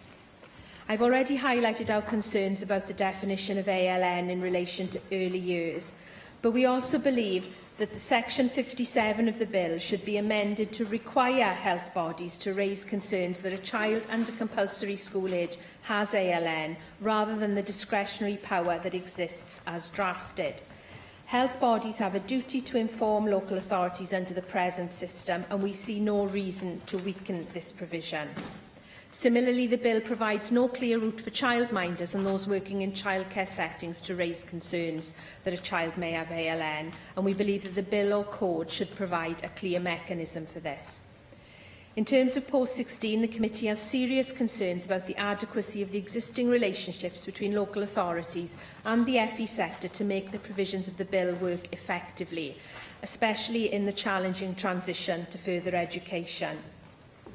The committee also very much agrees with stakeholders that the ALM framework should be extended to include work-based learning. It is often the learners who face the most complex barriers who choose the work-based learning route, and the proposed new system should include such learners. As the Minister said, the need for more effective multi-agency collaboration, particularly with the NHS, was consistently highlighted by stakeholders as fundamental to the success of these reforms. It is vital that the weaknesses in collaboration within the current system are not imported into the new one. The committee broadly welcomes the intention to establish the strategic DECLO role. There is, however, a lack of detail about the role, especially how they will work with other health professionals, including the new health coordinator role. We also find it difficult to understand why the pilots for the DECLOs, begun very recently, were not undertaken at a much earlier stage, as this would have provided an important insight into the nature and operation of the role. We heard widespread concern that the bill does not provide the tribunal with remit over the decisions and actions of health bodies or any powers to direct those bodies. The committee believes the tribunal's remit should be extended to health bodies, but also that its membership must be sufficient so that health professionals' clinical judgment is factored into the decision it takes. In terms of the Welsh language, we do believe that specific elements of the bill do not reflect the ambition and challenge for the Welsh language, and agree with the Welsh Language Commissioner's call for an 11th co-aim for the bill to ensure the delivery of bilingual ALN services. It is, of course, essential that adequate resources, workforce planning and training arrangements are in place to support implementation of the bill and the wider transformation programme, and we have made specific recommendations in this regard. Of most concern to the committee is the fact that the costs and savings for the bill, as set out in the explanatory memorandum, have been so inaccurate. Members will have received an explanation of the revised costs and savings from the Minister. Unfortunately, these revised figures were not provided to the committee until the day after we had reported. It is disappointing that this information was not provided sooner, so that it could have been considered by the committee and included within our report. It has therefore been impossible for the committee to properly scrutinise the costs and savings for the bill, and I welcome the decision to postpone the financial resolution until the revised RIA is available for scrutiny. Finally, Presiding Officer, or Chair, I'd like to thank again those who gave evidence to the committee and who helped with our work. I would also like to thank members of the committee for the productive way we have worked together on this. This bill has the potential to make a huge difference to the lives of children and families in Wales. It is absolutely crucial that we get it right. Thank you. Galwaf gadeirydd y Pwyllgor Cyllid, Simon Thomas. Diolch, Cadeirydd, and I am pleased to speak as the Chair of Finance to this bill, but also as a previous member of the Children and Young People's Committee. I'm pleased to see the bill make some progress. Before I talk about our committee's consideration of the financial implications of the bill, I must firstly address the Minister's letter of the 25th of May, which Lynn Eagle has just also alluded to, which provided an update on the anticipated changes to the bill's regulatory impact assessment. I am also extremely disappointed that these changes were not shared with us until the day after Stage 1 reporting deadline, preventing this information forming part of our committee's consideration prior to today's debate. These changes are significant, have a substantial impact on the costs of the bill, and due to the fact that of the timing of the publication, have not been addressed either in our report. The scale of revisions at this stage in the bill's progress is alarming, with the Minister now estimating that the bill will cost £8.3 million over the implementation period, which is 4 years, rather than delivering a saving of £4.8 million. This represents an overall change in costs of £13.1 million. Furthermore, the Minister has indicated that these figures are still subject to change, and finalised figures will not be available until a revised regulatory impact assessment is published ahead of Stage 3 proceedings, currently scheduled to take place in September. In the light of this information, I wrote to the Minister requesting that he delay moving a financial resolution in respect of the bill until an updated summary of costs is provided and scrutinised. The Minister wrote to members this morning and has confirmed to plenary today that he will delay the moving of the financial resolution and that a revised regulatory impact assessment will be published by the end of the summer recess. And as a previously very active member of the Finance Committee, as I recall, in his first term in the Assembly, I'm sure he understands the Finance Committee's concerns in this area and appreciate that we will now get a chance to look at that revised impact assessment before a financial resolution is moved. This, however, is where things get a little complicated, if I may say so, Chair, because at the time of the introduction of the bill, the current published regulatory impact assessment identified estimated savings of over £14.2 million over a 4-year period. However, we were advised by the Minister the day before our evidence session that errors had been identified in the regulatory impact assessment, which resulted in the anticipated savings being reduced to £12.8 million over the 4-year period. Our report acknowledges the Minister's assurances that these revised figures were robust. Nevertheless, we were disappointed that these errors were not identified prior to the bill's introduction and recommended that the regulatory impact assessment be updated to take account of the revised financial information.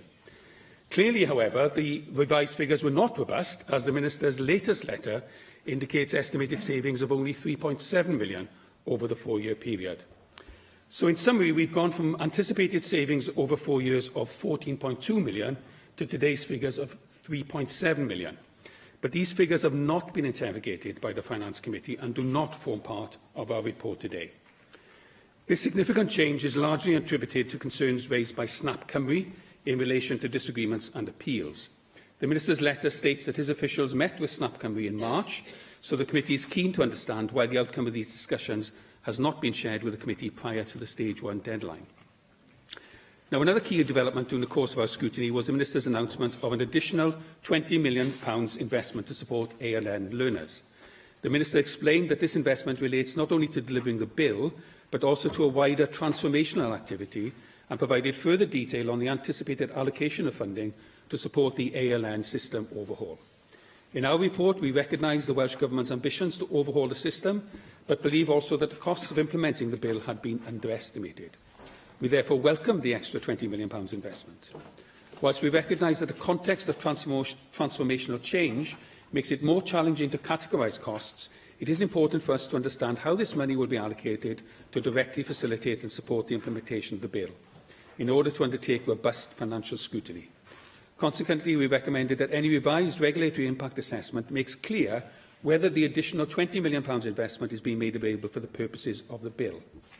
The Minister's recent letter indicates that the revised £8.3 million cost associated with the bill will be incurred by the Welsh Government and covered by the £20 million implementation funding package. This raises further questions, however, as to the purpose of the funding package and the impact of the increased implementation costs on the previously advised allocation of that funding. The other main area of concern highlighted in our report relates to the Welsh Government's transition funding, which will be provided to other bodies in order to deliver the bill's provisions. This includes around £7 million in transition grants available to local authorities and other organisations to support the implementation of the bill. We welcome the Minister's intention to develop a formula-based allocation and his commitment to minimising bureaucracy and the burden of an application process. However, we believe that a clear financial steer is needed, and we have therefore recommended that the grant funding should be ring-fenced. The bill also proposes transferring responsibility for planning and securing post-16 specialist further education provision from the Welsh Government to local authorities. This includes transferring the Welsh Government's existing annual budget of £12.4 million to the Revenue Support Grant. The Minister was concerned that this ring-fencing this funding would lead to capped budgets rather than supporting a needs-based system of funding. However, the committee remains concerned that local authorities may not allocate the transferred funding as intended and has recommended that the funding must be dedicated to delivering the transferred responsibilities. Our report deals with several other recommendations, but I don't have time, I'm afraid, Chair, to go into some detail. But one I would like to draw the attention of the Assembly to is our recommendations regarding the statutory designated educational clinical lead officer role and the effect, therefore, on Health Board A&L provision, which reflects some of the deliberations of the other committee. In conclusion, if I may, Chair, the levels of revision have raised serious concerns as to the validity of the Government's costings and its ability to successfully fund and implement the bill. The Government must ensure that the revised regulatory impact assessment promised by the end of the summer recess is published in good time, is accurate and robust, and allows us all, in plenary and in committee, to allow for proper scrutiny before a financial resolution is moved in plenary. Diolch yn fawr. Diolch, and I hope members understand that it was important that the Chair of the Finance Committee had the opportunity to comment on figures which were published after the publication of the committee's report. Galwaf ar gadeirio'r Pwyllgor Materion Cyfansoddiadol a Deddfwriaethol Hugh Ranker Davies.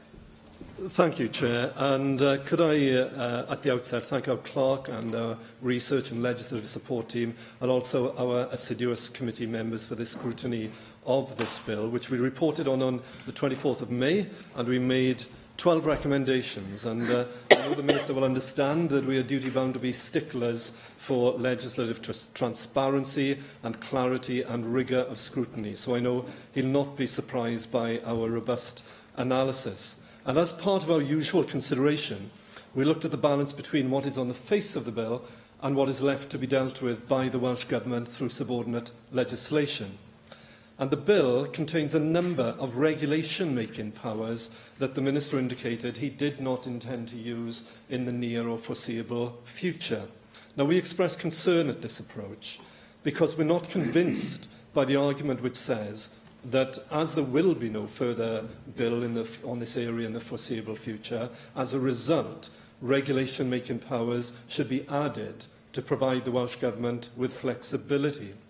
Our argument would be that if an act of the Assembly becomes out of date quickly or for whatever reason, including unexpected circumstances, and it requires significant change as a result, it should be achieved using primary legislation.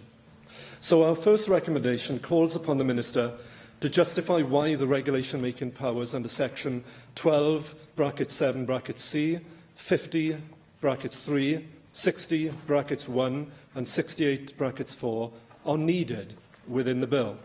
And we were particularly concerned with the adopted approach in relation to regulation-making powers under sections 45(2)(d), 82(c), and 86(8).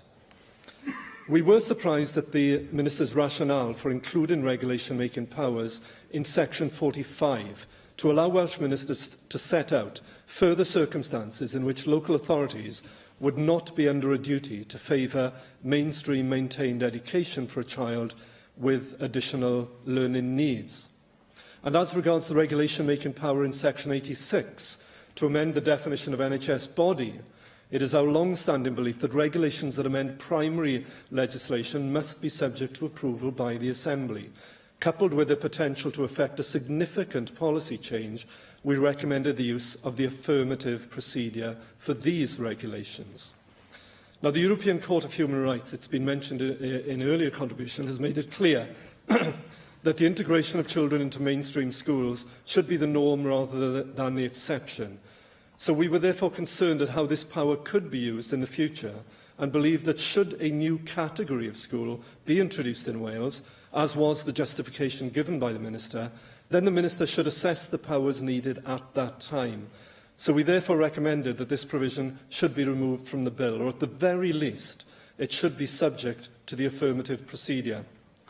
Section 82 of the bill would allow the Minister to change by regulations the definition of who is, in quotes, in the area of a local authority in Wales in education legislation that is not necessarily concerned with additional needs. Now, we see no reason why this broad power should be included in the bill, and recommended that the Minister removes this provision from the bill. Again, at the very least, this should be subject to the affirmative procedure to allow for full and robust scrutiny by the whole Assembly. Now, turning to other matters within the bill, we welcome the Minister's approach to developing the Additional Learning Needs Code and his engagement with members in its development. In order to help create accessible law for all citizens with an interest in additional learning needs, we hope he continues to engage on this, and we're sure that he will. We consider the status of the code, however, to be unclear, as it mixes requirements and statutory guidance, which we believe could be confusing. In order to make good functioning law, it should be clear to both professionals and members of the public the provisions that have legislative effect. We cannot see any reason why, therefore, the requirements set out in the code could not instead be contained in the bill in the form of regulations. This would make it clearer to all concerned. And we also note the suggested procedure for Section 5 of the bill does not follow the same procedure as the existing Special Education Needs Code, which it replaces. It is our view that the negative procedure does not provide sufficient scrutiny to such a pivotal document, and we recommend the Minister considers instead the super-affirmative procedure. This would allow for detailed consideration by stakeholders and members, with the final decision resting with this body, with the National Assembly. And finally, I wish to draw attention to our recommendations in relation to sections 13(2) and 14(2) of the bill, which contain regulation-making powers to prescribe exemptions in relation to looked-after children. We are not convinced that, in each case, the regulations deal with solely technical administrative matters. In the absence of information being on the face of the bill, we recommended the application of the affirmative procedure to regulations being made in the first instance, followed by the negative procedure thereafter. So, in closing, I welcome the Minister's openness in his opening remarks today, where he said he's minded to accept the majority of recommendations from all three committees. And as the bill progresses with this constructive engagement, we are hopeful and confident that the bill can and will be further improved and the outstanding issues resolved by further positive engagement. Diolch. Vicky Howells. Diolch. I welcome the opportunity to speak in favour of the general principles of the Welsh Government's Additional Learning Needs and Education Tribunal Wales Bill. It's good that the Welsh Government is seizing this chance to make sure that the legislative framework within which we approach this issue is fit for purpose. As was noted in the Bill's explanatory memorandum, the current framework we operate in, and under which I taught, poses so many challenges to my constituents and others across Wales, and has largely been unchanged over the last 30 years. It needs the refreshing that this bill aims to deliver to ensure that this is the case. For my contribution today, I want to draw on my experiences as a secondary school teacher, which gives me familiarity with many of the challenges facing pupils with additional learning needs in school environments across Wales. This is both in mainstream settings and within more specialist discrete groups. This experience also reinforces my sense of urgency about making sure that we get this right. To do this, we must provide an educational offer that allows every young person to thrive and achieve, and I'm glad that this is at the heart of the bill. Young people must feel supported, but so must their parents, guardians, family and friends. Unfortunately, I know all too well from my constituents who I meet in my office and surgeries that this is often quite a challenge. Indeed, I think it is safe to say that support for children and young people with additional learning needs is one of the issues that has arisen most frequently in my casework since I became an AM just over a year ago. Many of these cases can leave parents of young children with quite complex needs feeling that they are battling against a system that is not fully on their side. Therefore, I welcome the principle contained in this bill to put the needs of the learner at the heart of the decision-making process. It is vital that learners are able to access support through a setting which meets their own individual needs, and that systems are put in place to ensure that they are always able to fully access the level of provision which they have been statemented for. I know from the comprehensive data contained in the Children, Young People and Education Committee's report on the bill that the experiences which have been brought to me through my casework are not isolated. I know the bill's focus on developing unified plans, bringing together stakeholders, could help reduce the adversarial experiences my constituents have all too often encountered of them versus the system. Other issues I have dealt with relate to the comparative lack of opportunities for young people with additional learning needs when they finish compulsory schooling. During this time, I have met some truly exceptional parents who have fought doggedly to get their children the very best opportunities. But this is precisely the point. They should not have to struggle and battle. I therefore welcome the focus in the bill on creating a single legislative system encompassing individuals from birth to the age of 25. A few months ago, I met with Senedd Cymru to discuss their supported pathway into adulthood project, which the Minister may be familiar with. This aims to reduce many of the barriers around transition and the shift young people meet when they reach adulthood. There is a lot of excellent practice we could take from this. There is a challenge to ensure the principles in the bill can become reality, so I know the Welsh Government will ensure its working is properly financed. One of the most damaging aspects in provision is where promises are not met due to restricted funding, or the best option is superseded by the cheapest. I look forward to the Minister's reassurances that this will not occur here. To close, this bill offers us the chance to ensure that the framework for ALN provision in Wales is learner-focused and fit for purpose. I'm happy to support it, as the parents and young people I see in my office and surgery should be able to expect no less. Darren Miller. Thank you, Chair. Can I declare an interest at the start of this debate as a school governor at St Bridget's School in Denbighshire? I want to thank the Minister for his opening speech. I think it is reassuring to know that he is listening to the concerns, not just of the committees, but to the many other stakeholders who have been in touch with him in recent months. And I want to extend my thanks to him for the engagement that he's had with me as an opposition spokesperson also. This has been a very difficult job for the Children and Young People's Committee in terms of looking at all of the evidence. We've received, obviously, a very large volume of evidence, but we were hindered in part as a result of a lack of timely information from the Welsh Government on a number of fronts. First of all, the late publication of the draft code, and that not being available at the very start of the scrutiny process. Some of the poor quality of some of the financial information, which has already been referred to by the Chair of the Finance Committee. It was corrected once during the process. We've since had further representations from SNAP Cymru about the cost of dispute resolution. We had information as well late in the day about the role of the designated educational clinical leads and how many other people might need to support them in their role, particularly in very large health boards. And I think that it did make our job more difficult in terms of trying to understand where the Welsh Government was coming from in many respects. There was also, of course, this lack of information on the pilots.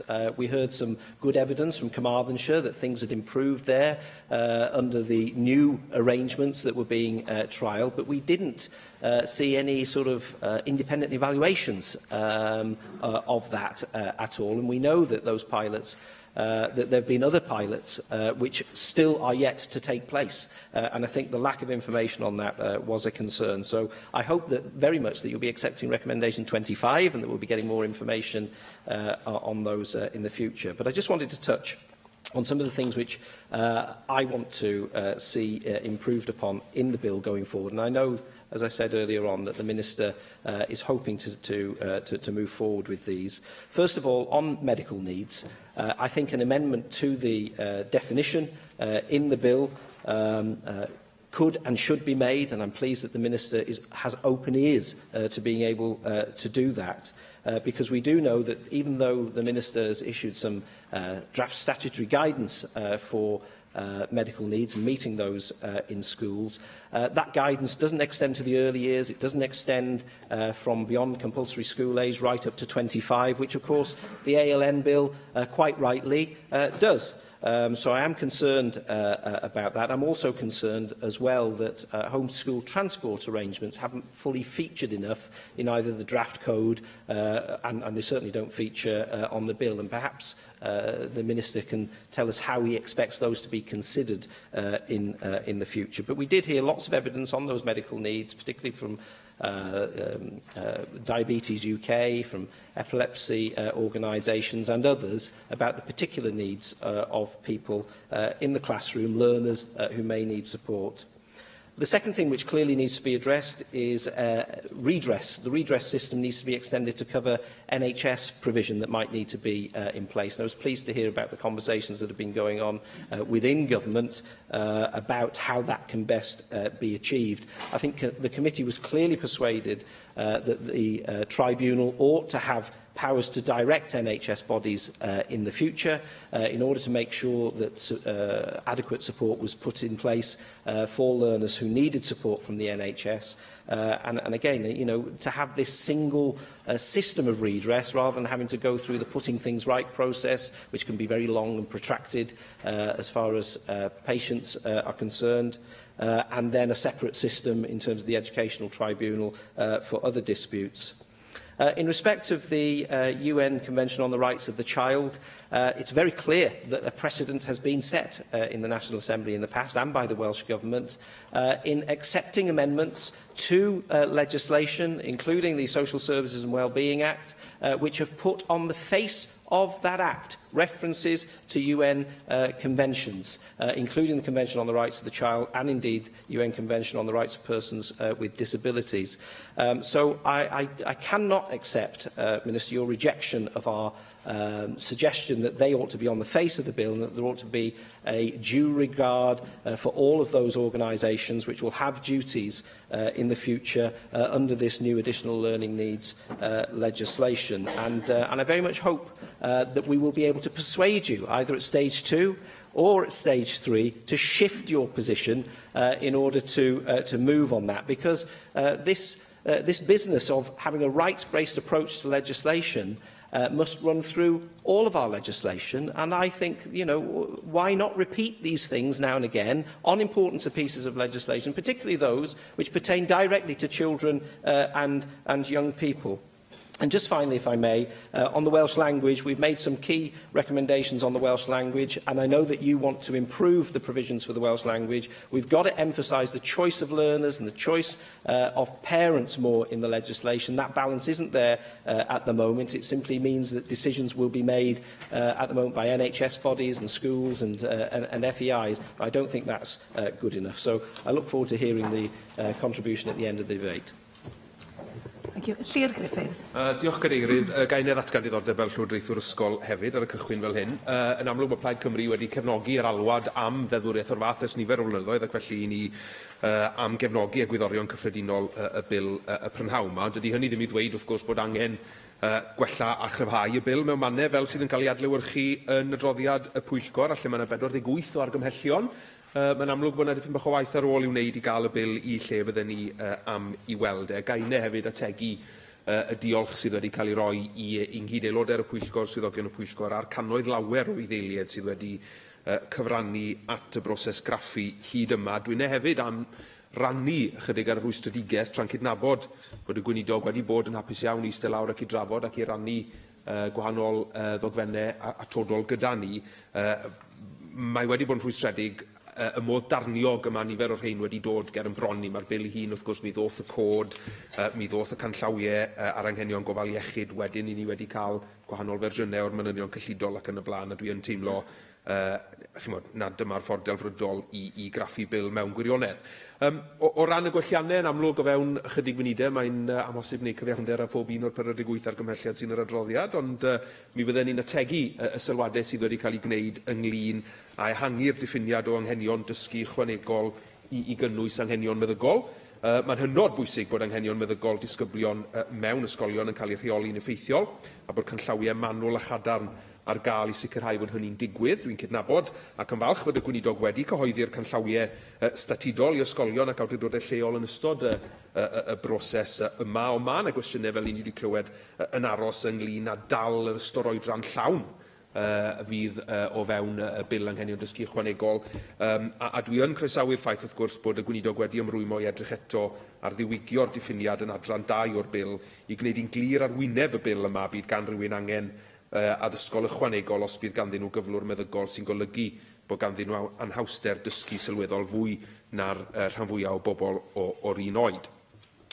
Nawr, dwi'n meddwl bod hi'n gamgymeriad peidio cynnwys y rhai sy'n ymgymryd a dysgu seiliedig ar waith enghraifft prentisiaethau o fewn y bil yma. Mae pobl ifanc ag anghenion dysgu ychwanegol yn fwy tebygol o gymryd y llwybr dysgu yma yn hytrach na felly parhau ar gyrsiau mwy academaidd. A chymod, wy'n clywed pwynt y gweinidog, neu mae wedi gwneud y pwynt yn y gorffennol, bod ddim o reidrwydd eisiau tynnu'r sector breifet yma i fewn i'r bil. Wel, y gwir yw, maen nhw'n derbyn arian cyhoeddus gan y Llywodraeth, wrth gwrs, i ddarparu'r gwasanaethau yma.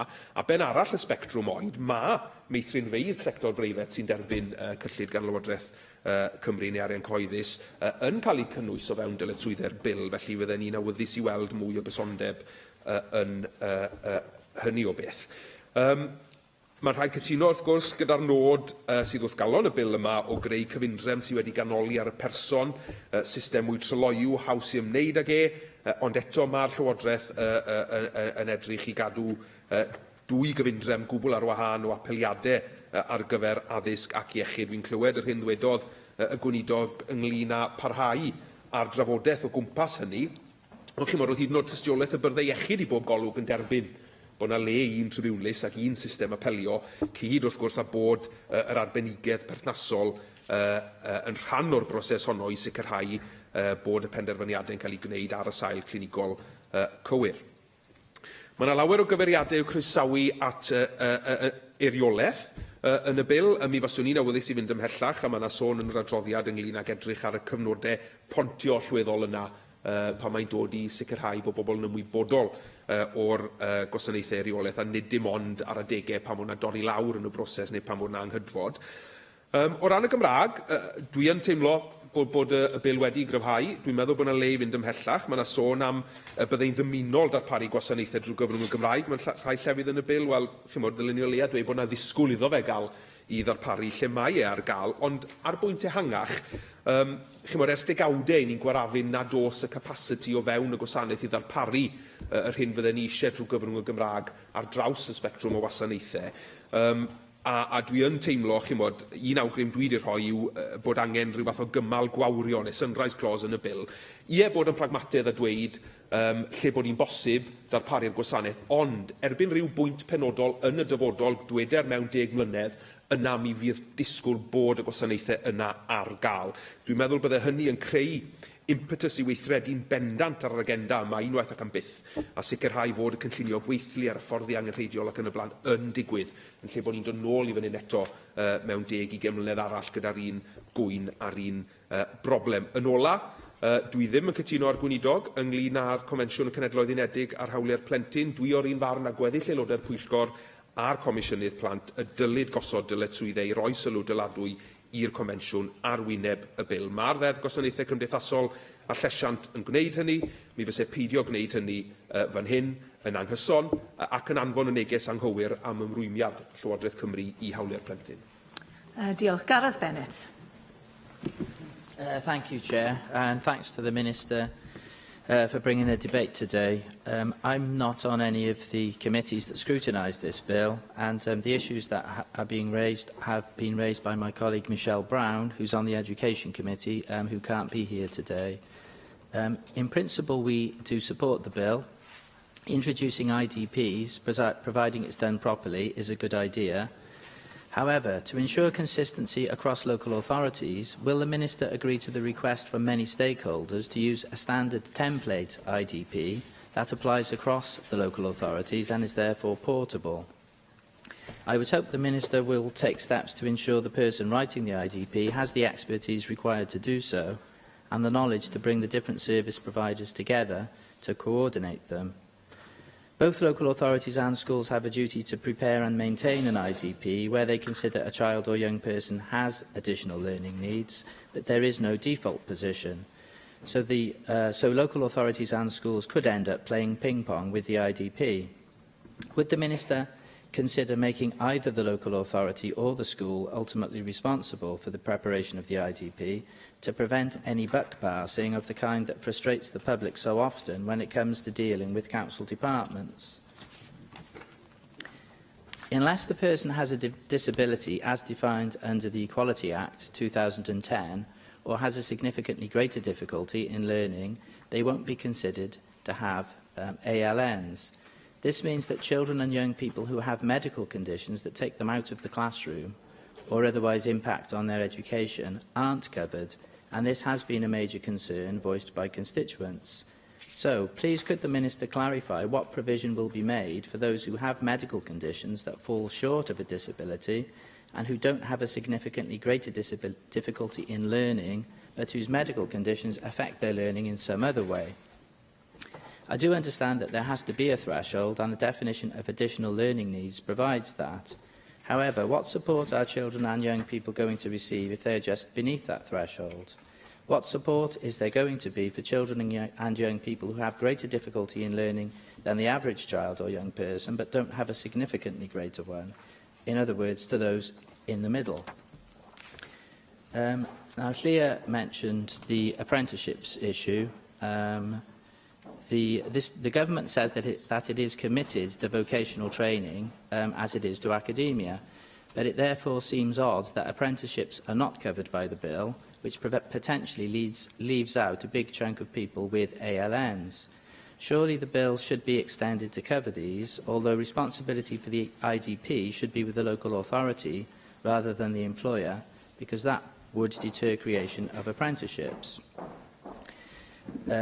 I am very pleased that there is a presumption in favour of children and young people with ALNs being educated in a mainstream school.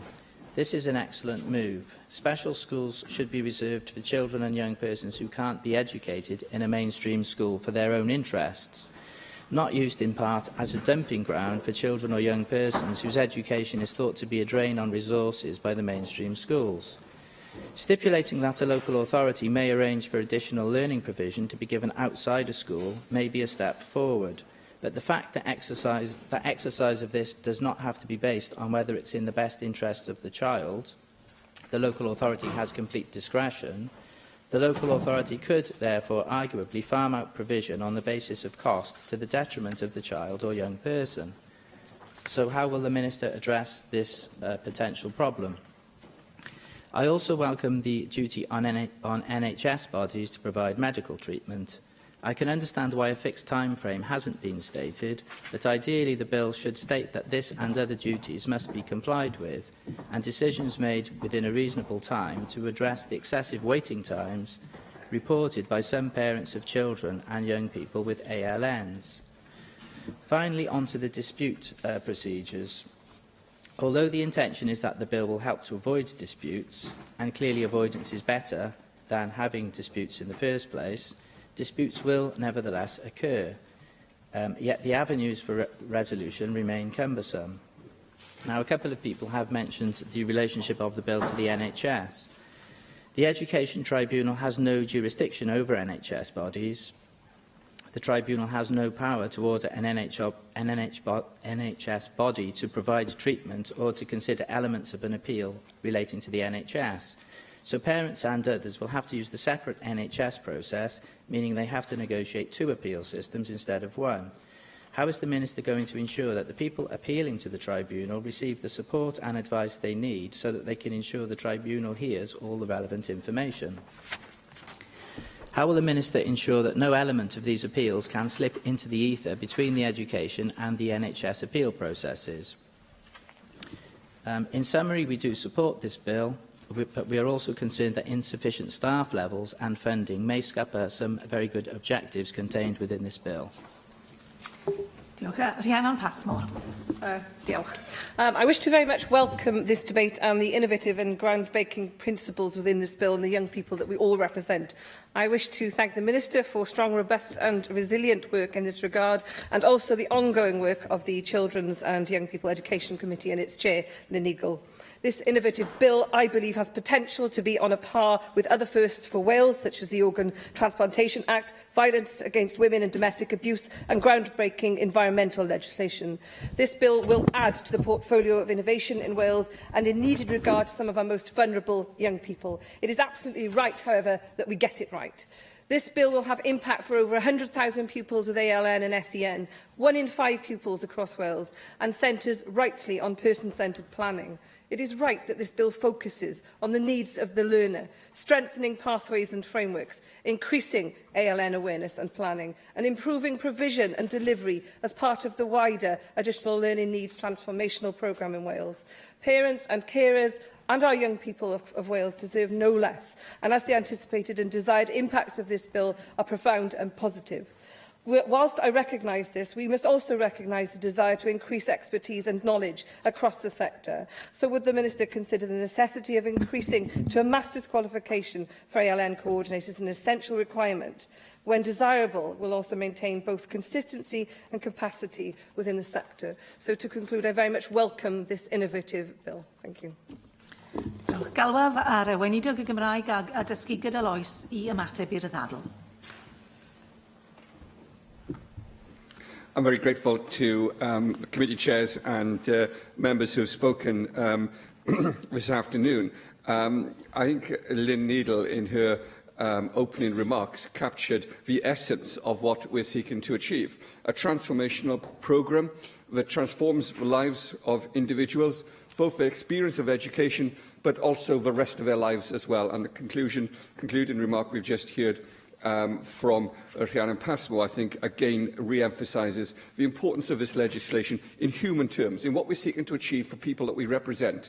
And I was very taken by remarks that were made by the member for the Cynulliad Valley as well, who I think expresses the experience of many of us who also deal with these issues as constituency members on a regular weekly basis, and is to address those issues. The struggles of families all too often to receive a statement, to receive the services they require, the struggles and the fights and the campaigns that families have to go through all too often have to be addressed by this legislation.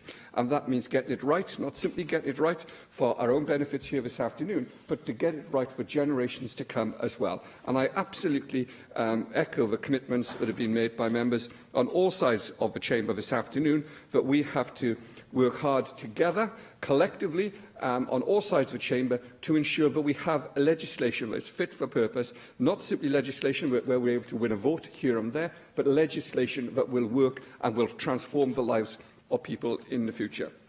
Let me just say a few words about some of the remarks that were made and the contributions made in the debate.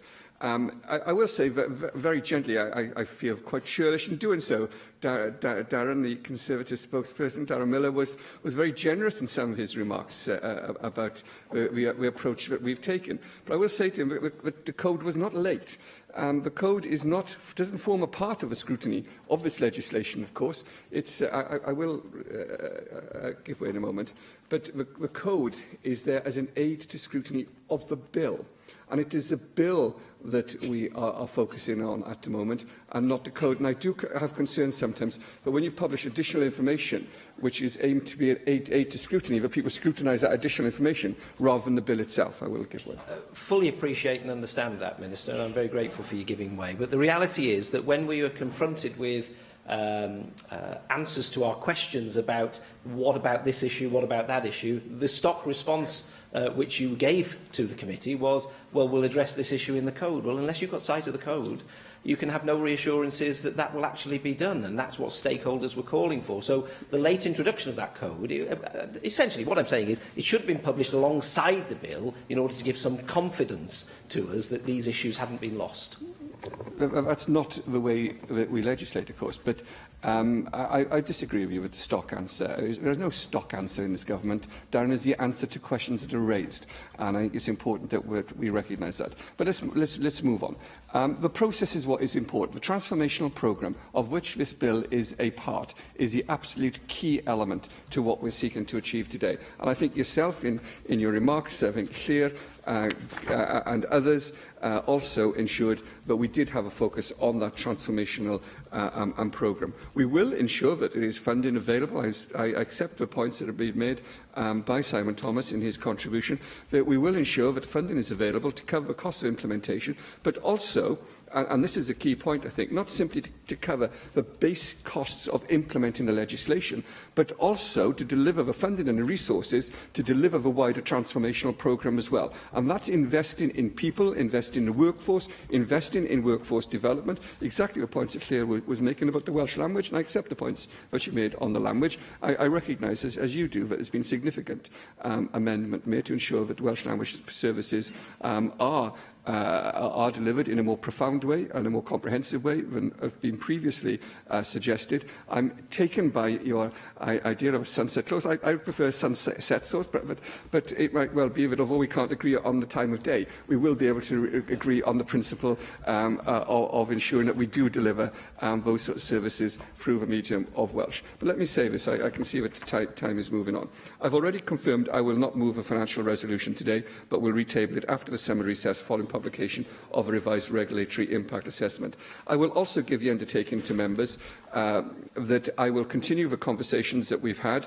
A number of members have raised particular issues. I will speak to party spokespeople and to the committees before we lay government amendments to this bill, and I will, wherever possible, seek to ensure that there is a conversation which takes place to ensure that amendments that we lay are amendments which reflect the debate that we've had this afternoon and the scrutiny process that all three committees have undertaken. I will also say, in closing, to Hugh Davis and the report of the CLAC committee, I spent many years on CLAC, as a member will be aware, and that experience has left me almost unable to refuse to accept the recommendations. But I will seek to ensure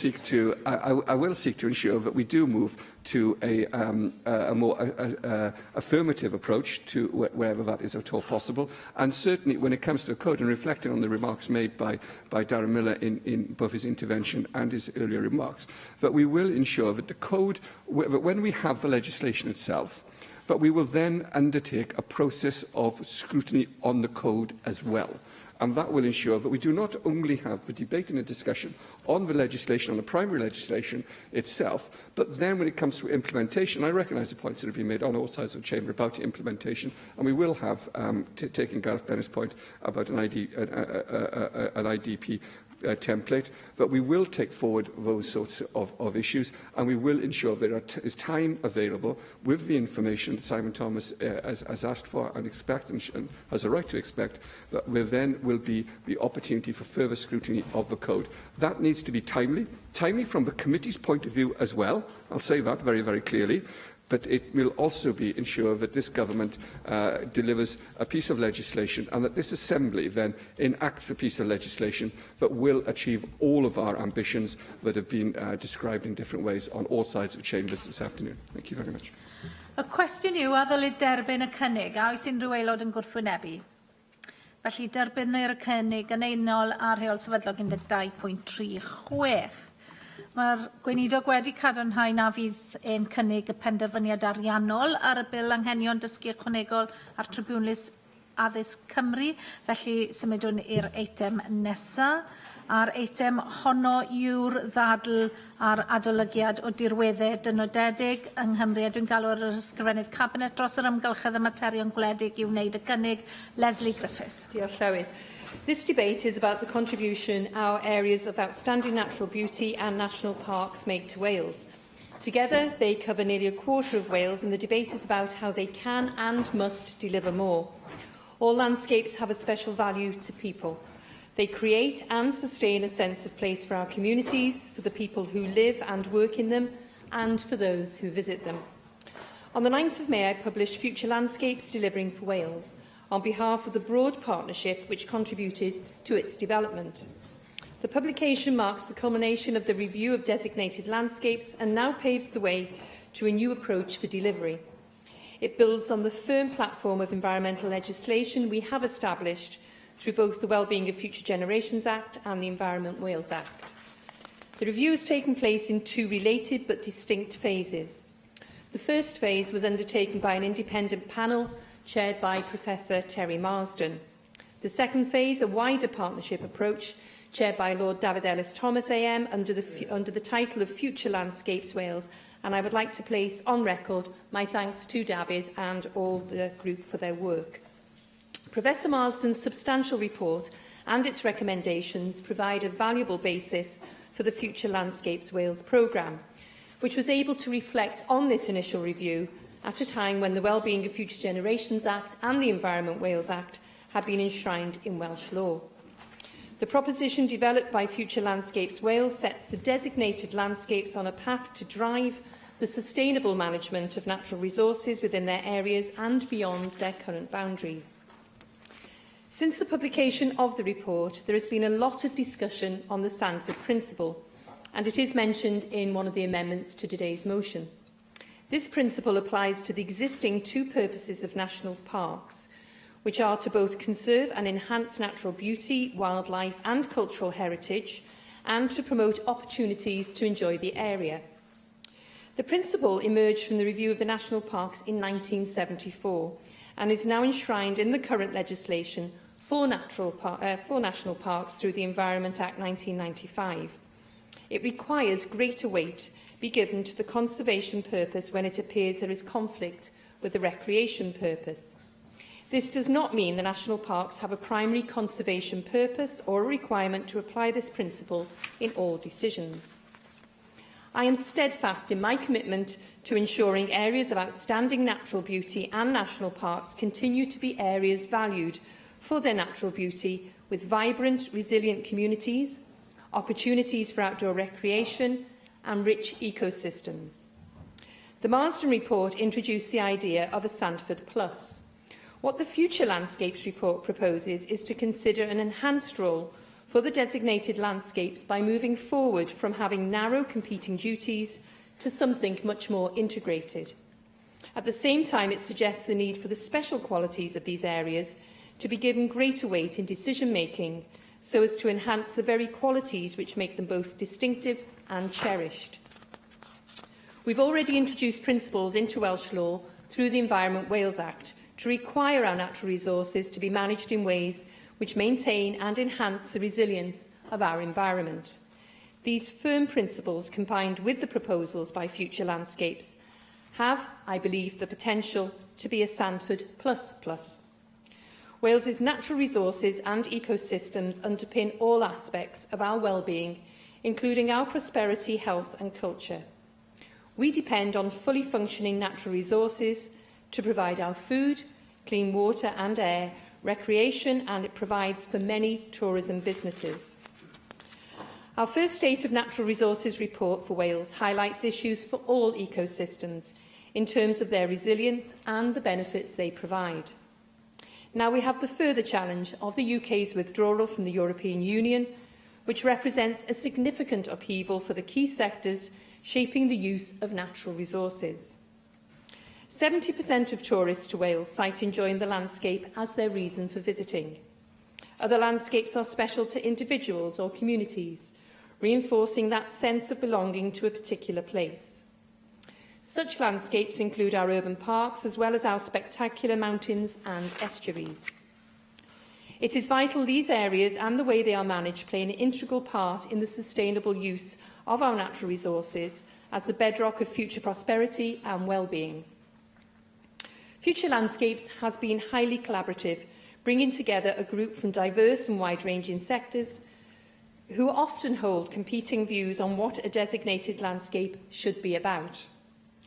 The Welsh Government approached the review by opening the door to a new and innovative way of developing a strategic agenda for designated landscapes, and I firmly believe the full involvement of partners is essential in delivering a positive response to the challenges identified, even if this is difficult at times. The next step is to deliver on the ambition in the report, not in isolation, but by strengthening that collaborative approach we've been committed to. I've already made a start by consulting on proposals to reduce the administrative costs of national park authorities relating to audit and the size of the board in the Brecon Beacons. I'll be making a decision on how to proceed when the consultation closes at the end of this month. I will also consult on whether legislation could usefully be changed to support the recommendations of the report. This consultation will need to consider how greater weight could be given to the importance of these areas and their ecosystems in decision-making, and whether governance arrangements should evolve to reflect local circumstances. Any substantive change to the legislation on national parks will require primary legislation. National parks are devolved matters, and the appropriate place for such legislation to be introduced and scrutinised is in this Assembly. David will continue his association with Future Landscapes, and his role will be to steer a broad national partnership to take ownership of implementing the priorities, and a meeting of the partners is being planned for next month. The review puts forward a contemporary role for designated landscapes set within a new Welsh legislative framework, where our designated landscapes are valued not just for their natural beauty, but as thriving living places, supporting vibrant, resilient communities. And I very much look forward to members' contributions. Dwi wedi dethol y ddoi welliant i'r cynnig a galwaf ar Simon Thomas I gynnig y gwelliannau a gyflwynwyd yn enw Rhyn ap Iorwerth.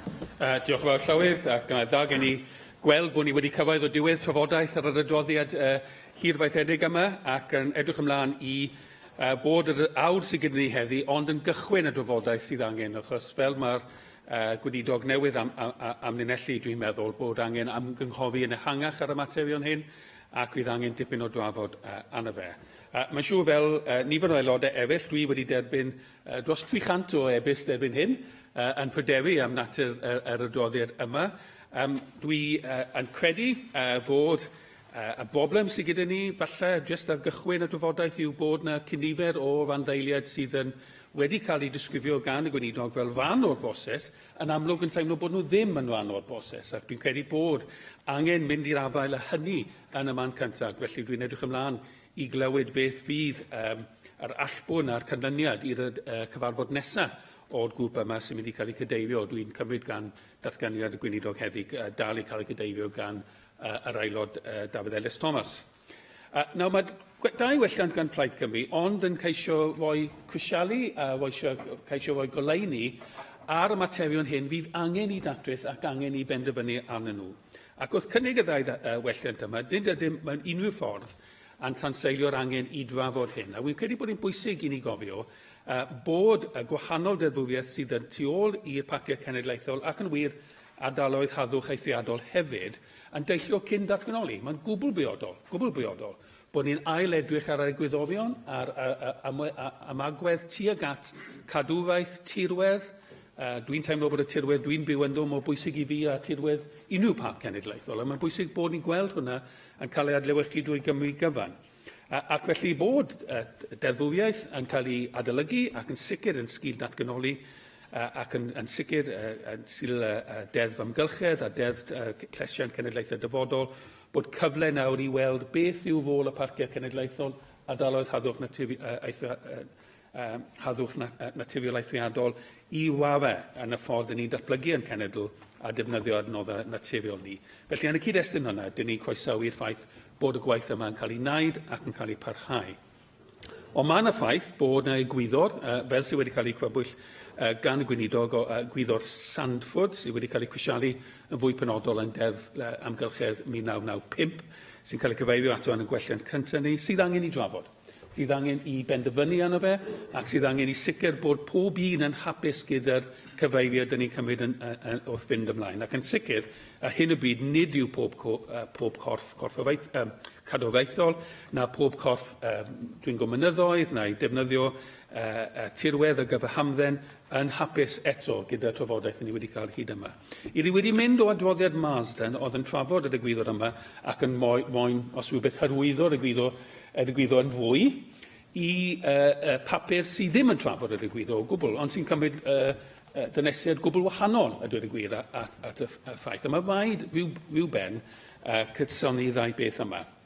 Mae'r ail gwelliant sydd gennym ni, a'n jyst yn ail datgan y ffaith cyfreithiol, yn siŵr bod y gweinidog yn cydnabod bod unrhyw newid I llywodraethiant y parciau cenedlaethol neu egwyddorion craidd y parciau cenedlaethol angen deddfwriaeth cynradd fan hyn. Bwrpas cynnig y gwelliant yn syml iawn yw I roi y sicrwydd yna i'r bobl sy'n dilyn y ddadl sy'n ymddiddori yn yr adroddiad, sy'n ymddiddori yn tirwedd cynhenid a hardd Cymru, a bydd na trafodaeth drylwyr gan pwyllgorau, gan plenwi, gan y cyfarfod llawn, gan bawb, cyn yn bod ni yn newid y deddfwriaeth. Mae'r tipyn o'r ymateb i'r adroddiad ar ôl y fe cael ei gyhoeddi a sail bobl sydd wedi camddeall bod yr adroddiad rhywsut yn awgrymu bod y newid yn digwydd heddiw, yn y drafodaeth heddiw, nid na beth sy'n digwydd. Ond dyn ni yn cychwyn gobeithio a sgwrs cenedlaethol ynglyn â rôl tirweddau hardd Cymru, tirweddau mae bob un yng Nghymru a'r hawl I barchu, sef y tirwedd maen nhw'n byw ynddo, a'r ffaith bod rhaid yn ei gweld datblygiad sy'n cydnaws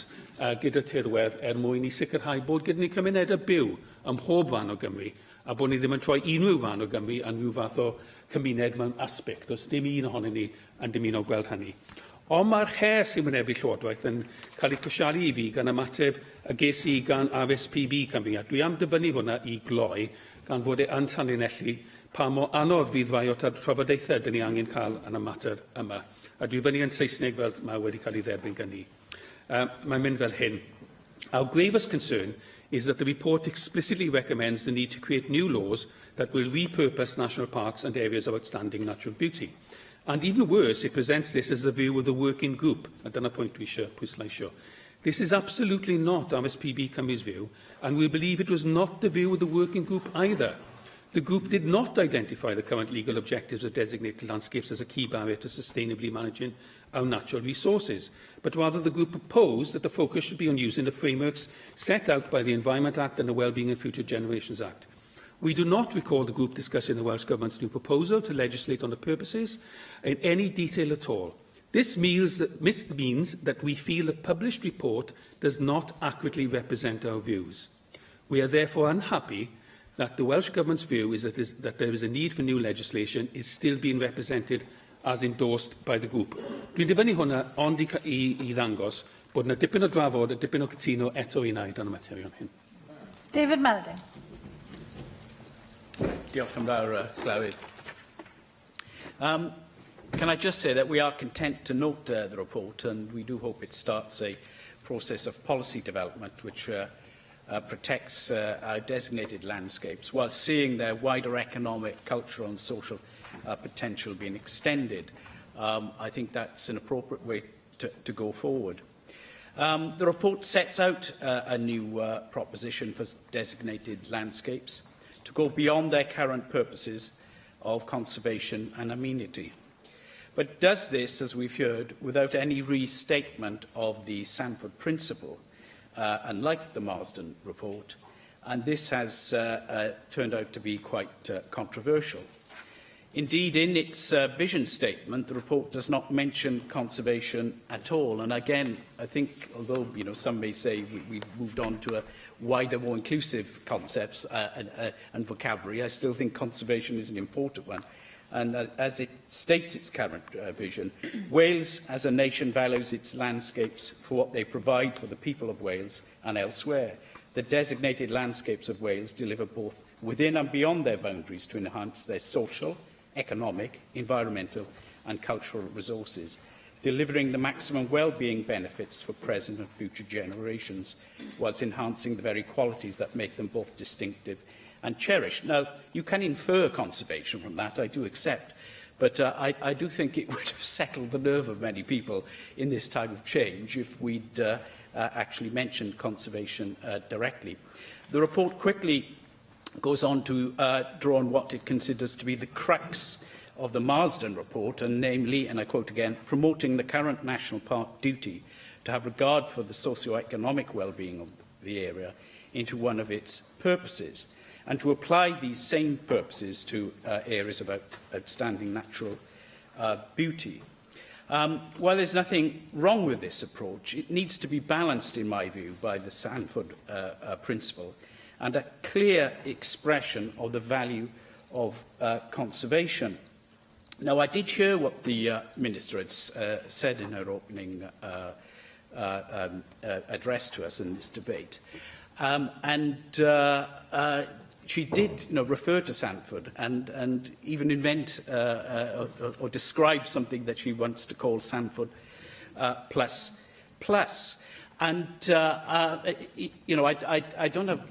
I don't have great problems with you extending the range of things that are expressed as being within the purview of the purposes.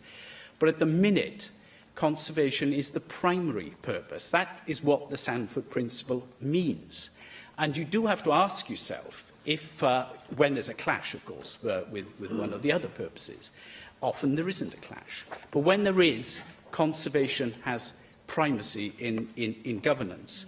And you do have to ask yourself, what's the point of designating landscapes if that conservation principle isn't at their heart? They would be just like every other landscape otherwise, which, gain extensive protection from legislation, I grant you. But to make them special areas, I think, does imply that we think this concept is very important and conservation is at the heart. I don't think there's a great problem with achieving the balance that the government and the report, and I do thank David Ellis-Thomas for producing this work with his group. The concepts of green growth and the circular economy, as well as building on very useful legislative foundations like the Environment Act and the Wellbeing of Future Generations Act, I think will lead us to a general consensus. But it isn't there yet, and I think Simon is quite right in pointing that out, and we've all received extensive representations. We're at the start of this debate, I realise that, but I think it's important that the Welsh Government does identify the need to make a clear statement. Cyfarfod has been the cornerstone, clear on that. And I think popularity, with 3/4 of us visiting a national park at least once a year. Can I just conclude by talking about governance, participation and accountability? And I'm pleased that these issues are being addressed because it is necessary. And I refer also to the International Union for the Conservation of Nature and the principles for effective governance that have been produced. And these principles, look at dialogue, voice, participation and consensus seeking as important. And I do believe that is it needs to be at the heart of some of the developments. My one criticism so far in these reports is that that call for voice, dialogue, etc., has not really looked enough at local communities and citizens. It rather looks at organisations and layers of government, and I do think we need to look at communities and their citizens. Can I say that whilst we'll support the motion, we do also support the two amendments. If there is any legislative change, then I think it does need to come through primary legislation. I was pleased to hear the Minister's reassurance on that. But of course, what is a major legislative change does itself need to be pinned down, and I wouldn't like to see smaller changes amounting to a big change, but then being conducted by or achieved through secondary legislation. I do think it needs to come back here if there is a major shift in policy for primary lawmaking. Thank you. John Griffiths. Could I add my voice to those expressing the very obvious value that the people of Wales, and indeed far beyond Wales, put on our great outdoors. It's obviously very important in many ways to our country, and we're very lucky to have such an attractive landscape and indeed seascape. It's obviously very important to tourism, to activity tourism as part of that. to the general quality of life, well-being, physical and mental, that people of Wales enjoy, in part because of the value of our countryside, our variety of scenery, and everything that brings to our daily lives. So I don't think any of us or any of the people of Wales would be in any doubt as to the value of our great outdoors. And as part of that, of course, particularly for today's debate, the designated landscapes. I think it is really important that we modernise our approach to these matters, as we've heard already, because important though the designated landscapes are, there is much that's developed in recent years that values the sustainable development approach in terms of all of Wales. And of course, there are many wonderful parts of our country outside the designated landscapes, and I know it will be a major part of Welsh Government work and the work of other organisations in this field going forward to understand that wider approach. But nonetheless, of course, the designated landscapes have been and are recognised as being particularly valuable because of the quality of the landscape and the seascape and what they have to offer. And that value applies to sustainable development and all the strands. So it's very, very important, obviously, for the economy, for social life in Wales and for the environment. So in that context, I do believe it's very, very important that we take note of the concerns that we've already heard mentioned here today, and all of us have received a lot of communication expressing those concerns. Obviously, I think there has been perhaps some lack of adequate communication somewhere along the line for that level of concern to develop. So I very much welcome what the Cabinet Secretary said about a consultation exercise from this point on, and I know many of the organisations have talked about the need for that to be a very full consultation indeed, and to very much address this issue around the Sanford principle, that where there is a irreconcilable difference between the purposes of making sure that we retain that natural beauty of landscape and seascape and also promote the enjoyment of our designated landscapes, that where there is that conflict, then we ensure that retaining the natural beauty of landscape and seascape takes priority. So I'm sure that would be an important part of the exercise moving forward, and I know the Cabinet Secretary will have heard what has been said today in the views that we've all received. I also think that in terms of Marsden as a piece of work, Llywydd, obviously it was very thorough, and I think the process was strong, and it was clear and detailed. So now when we have the further work that David Ellis' Thomas's group has produced, we see it in terms, again, as I think the Cabinet Secretary set it out, as building on the work of Marsden and looking at those pieces of work in totality, because Marsden obviously still has set the scene for the way that we move forward and does have, I think, that clarity and detail and the process behind it that I think was valued and still is. So I do believe it's very important, Llywydd, that we give the fullest consideration to how we move forward. We do have the new legislation, the Environment Act, and how we manage our resources in a sustainable way in Wales. We have the Wellbeing of Future Generations Act. They set the scene and they set the up-to-date context. But we also have this important work by Marsden and David's group to take that forward and add to the context. But I must say that I do believe in looking at the long-term approach that is so important to the well-being of future generations, that protecting our seascape and our landscape for future generations is entirely in accordance with the Future Wellbeing of Future Generations Act, and I see no conflict between that at all. And I hope very much that what we see emerging from the various strands of work that have taken place and will take place is ensuring that we take all the bodies with a vital interest in these matters with us as an integral part of that process. David Rowlands. Diolch, Llywydd. First of all, shall I say that we will be supporting this, this motion. But if, as it appears, the purpose of the Future Landscapes report is to form a basis upon which any new legislation on our national parks will be made, the first question we must therefore ask is, why does the Welsh Government see a need for such legislation? The report seems to imply that the need for new legislation to control what we refer to as national parks and areas of outstanding natural beauty is a given fact. The report also implies that many of the boards and interested parties who currently administer or work under the existing regulations are in agreement with this general principle, and that there has been broad agreement with the report's recommendations by these interested parties. However, and echoing other contributors to this debate, I have received many emails from involved organisations and individuals. This does not seem to be the case. One glaring omission pointed out by a number, if not all, of these correspondents is that the report contains no reference to the Cyfarfod principle. This seems particularly remiss given that this principle is regarded as the cornerstone of protection policy for all national parks and AONBs.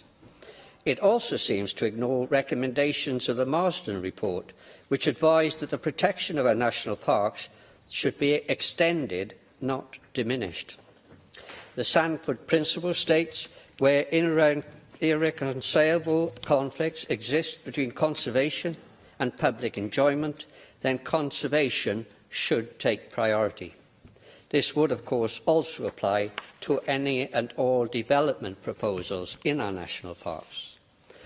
If any new legislation seeks to put aside this fundamental principle, then that legislation should come under the most rigorous scrutiny.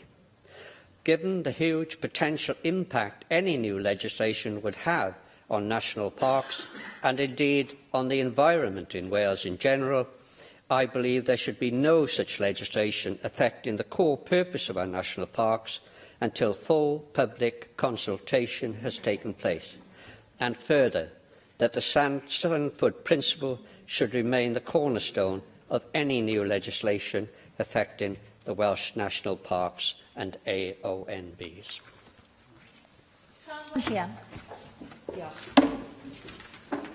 Mi ydw i yn ddigon ffodus i gael cynrychioli rhan o Barc Cenedlaethol Eryri, ardal nodedig o ran tirwedd, byd natur a'i ffordd o fyw unigryw. Yn ogystal â bod yn un o lefydd prydferthaf y byd, mae Eryri hefyd yn gartra i 26,000 o bobl, llawer ohonyn nhw'n gweithio yn y parc o ddydd i ddydd. Yn y blynyddoedd diweddar, fe welwyd twf aruthrol mewn un rhan o'r economi yn yr ardal, sef twristiaeth awyr agored. Yn ôl un astudiaeth, fe gyfrannodd y sector yma dros 480 o filiynau o bunna i economi Cymru.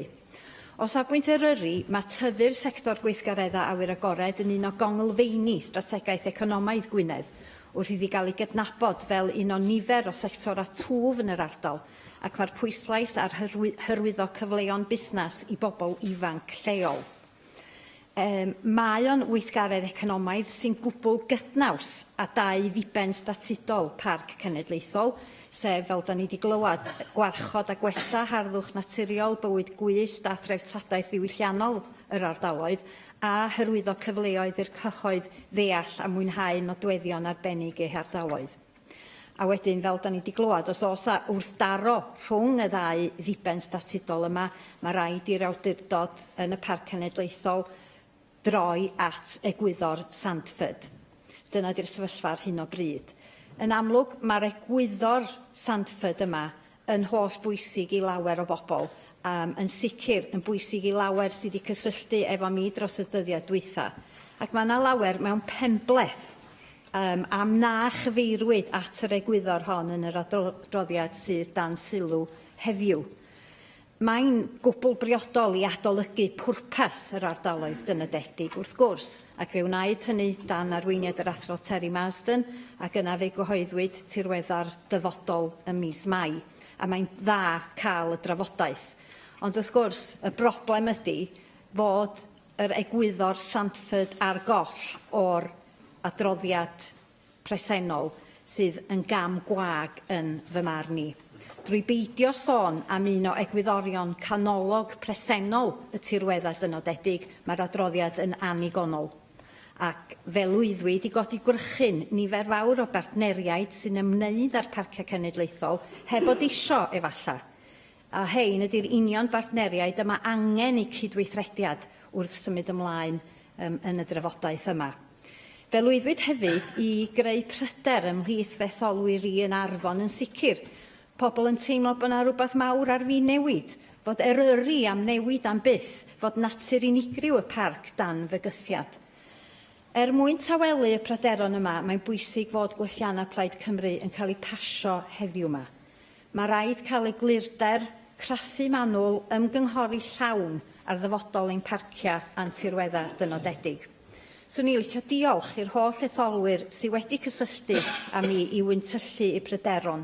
A fyswn i'n licio medru mynd yn ôl atyn nhw i ddeud fod y cynulliad wedi derbyn gwelliannau Plaid Cymru, fod y cynulliad yn cydnabod yr angen am drafodaeth, dryloyw a llawn os oes unrhyw fwriad i newid pwrpas mana mor eiconaidd a Pharc Cenedlaethol Eryri.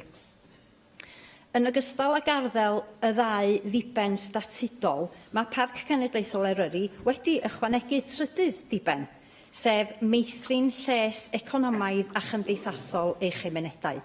Diben holl bwysig yn fy marn i. Mae Eryri yn ardal llawn diwylliant a hanes lleol, ac mae mwy na hanner ei phoblogaeth yn siarad Cymraeg. I gloi felly, mae angen ymgynghoriad llawn yn genedlaethol, ond hefyd mae angen ymgynghoriad efo'r boblogaeth leol a'r cyrff priodol am yr holl faterion perthnasol. Yr angen i warchod a gwella, ia yn sicr. Egwyddor Sandford, ia yn sicr. Ond hefyd yr angen i feithrin lles economaidd y cymunedau yn yr ardaloedd dan sylw. Janet Finch-Saunders. With 3 national parks and 4.5 areas of outstanding natural beauty, designated landscapes account for 25% of our nation. And I would like to also pay tribute to the officers and staff at Snowdonia National Park, much of which lies within my constituency of Aberconwy also, for their hard work and tremendous efforts to protect and upkeep our spectacular areas, our crown jewels, as they're often referred to. Reading between the lines of this report, though, I do question the fundamentals of 2 particular omissions. The basic omission of the word conservation has given me great concern and has certainly been raised with me by many of who are living within the community of Aberconwy. And, as many members here have said, the fact that the Sandford Principle has no mention, with any report that's ever written, people look for what's not said equally as much as what is stated there, and this causes me concern. Certainly this has caused and alarmed many within my own community, many who use the National Park, many of our volunteer groups, such as the Snowdonia Society, and they are calling for the Welsh Government, and I support these calls, to defend the property protection, management and resources for the designated landscapes, to ensure that conservation and quiet enjoyment of the special qualities of the designated areas remain central to their purpose, to ensure that the Sandford Principle is retained to secure protection from inappropriate development, hold a full public consultation before making any changes to the purposes of designated landscapes, and to revisit the Marsden report and its recommendations. These are vital, given that one of the express purposes of the designation of national parks under the Environment Act 1995 is to conserve and enhance the natural beauty, wildlife and heritage. As noted by this report, the 2015 Marsden Review mentioned the promotion of sustainable forms of economic and community development based on the management of natural resources and the cultural heritage of the area. In addition, however, recommendation 7 of that same, again, called for the Sandford Principle to be applied across all of our designated landscapes to include areas of outstanding natural beauty. And I put it to you, Cabinet Secretary, you should make it clear that here today you will recognise the importance of conservation, protection and, of course, the Cyfarfod principle to be applied across all the designated landscapes. I'm not sure, really, what Cyfarfod Plus will mean to all the people who've written in on emails to me. Make your position here clear. Certainly, we will be strongly supporting both amendments today. To protect, conserve, enhance and support our natural landscapes comes at a cost. And it is fair to say there is a general thinking within my own constituency that before devolution, Snowdonia National Park was regarded by the government as the jewel in the crown of UK national parks, but now seems to be far less highly regarded by this government. As we enjoy an increased global profile as a tourism destination, depleted budgets mean tough decisions for our natural parks, all of which come at the cost of our environmental and visitor safety. A 19% budget cut since 2011 annually. Yet in England, with government support, they have secured until 2020 annual increases of 1.7%. So it shows who values their national parks. So we should be alarmed that the average cost of park authorities' external audits as a percentage of their income stands at 0.82%. In Wales, disproportionately more than 0.2% in England and 0.16% in Scotland. I therefore welcome the commitment to reduce the regulatory burden of audit on national parks, but I ask also for a Welsh Government commitment to securing budget settlements in advance and not knowing what they have, sort of months that they've got to then plan for the following year. They need their budget assertions and knowing what they're going to get long before that. Llywydd, the Marsden Review called for the national landscapes of Wales to be valued by the nation as important factories of well-being, to be supported, to be protected and to continue their role of improving the lives of current and future generations, and for their special qualities to be maintained, enhanced and widely appreciated. And I support those calls. And in contributing to this debate, can I just begin by thanking David and his working group for the work that they have done. This is not an easy pathway to follow, and to bring forward different interests, sometimes competing interests, but to get them onto the same page. And I think the Minister has said in her opening remarks that this is part of a journey going forward. There will need to be further dialogue and consultation, and I welcome that. But I do want to thank David for the work he and his group have done. Also, the predecessor report, the so-called Marsden report as well, which was different but covered some of the same ground. And by the way, people haven't mentioned it today, but there is some welcome stuff within this report that David and his working group have produced, and I'll turn to that in a moment.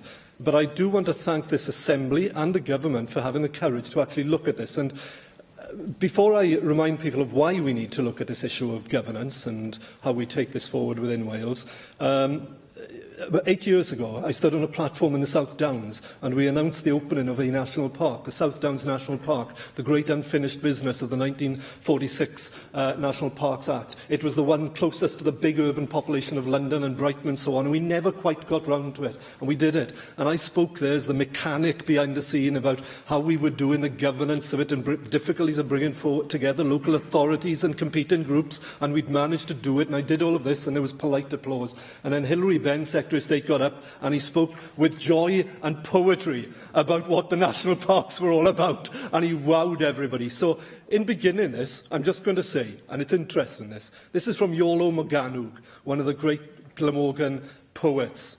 In his hymn to health, when he was recovering from a serious and possibly terminal illness, and his ode, if you like, the hymn to health, and he says, and a little extract, "Through dewy dales and waving groves, the vernal breeze unruffled roves. Delicious health!" I exclaim that because it's got an exclamation mark after it. "I range the vale and breathe once more thy balmy gale.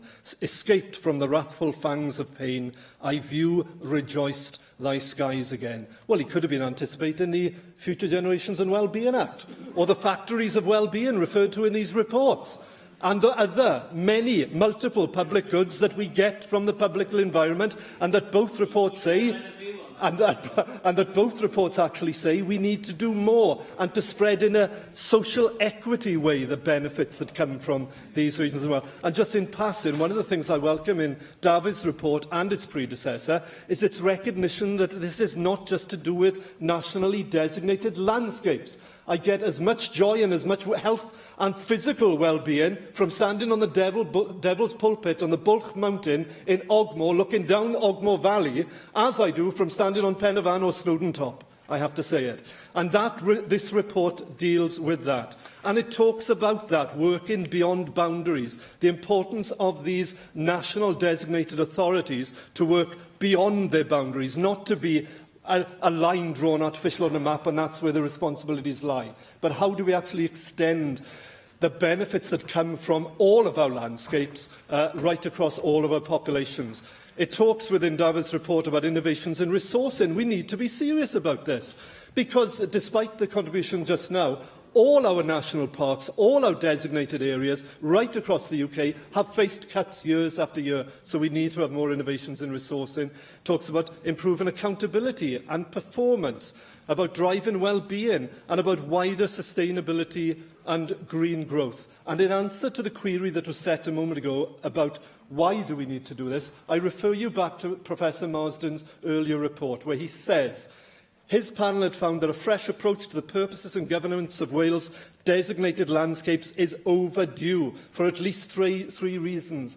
And he addressed the scale and complexity of the environmental challenges, and he refers to climate change, as well as our loss of biodiversity, is different from what it was in the last century. He referred to the relative spatial and social inequalities in well-being, health, education, access to outdoor recreation, demand far more from the designated landscapes and others. It's not good enough, I'm sorry, to have certain types of people going in their cars and visiting our designated. And I say this as somebody who was born on the Gower, the first ever AUNB in the whole of Great Britain. It's not good enough to have only certain people visiting and getting the health and well-being benefits. It needs to be available to everybody, and that means spreading it beyond those national designated areas. And he finally says these areas need to be the home of far more vibrant rural communities where the young can be retained, trained and attracted by sustainable homes and jobs. But I would say to the Minister, as others have done, it is worth, in the good parts that are within the report that's now come forward,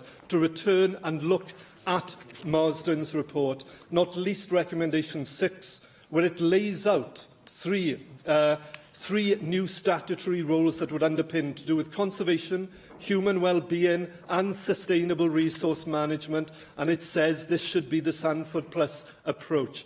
Have a look at that as we take this forward and debate this in dialogue, get the groups involved, continuing on the work that David and others have done, and let's get to a good place where everybody is signed up to a different way of governance within Wales.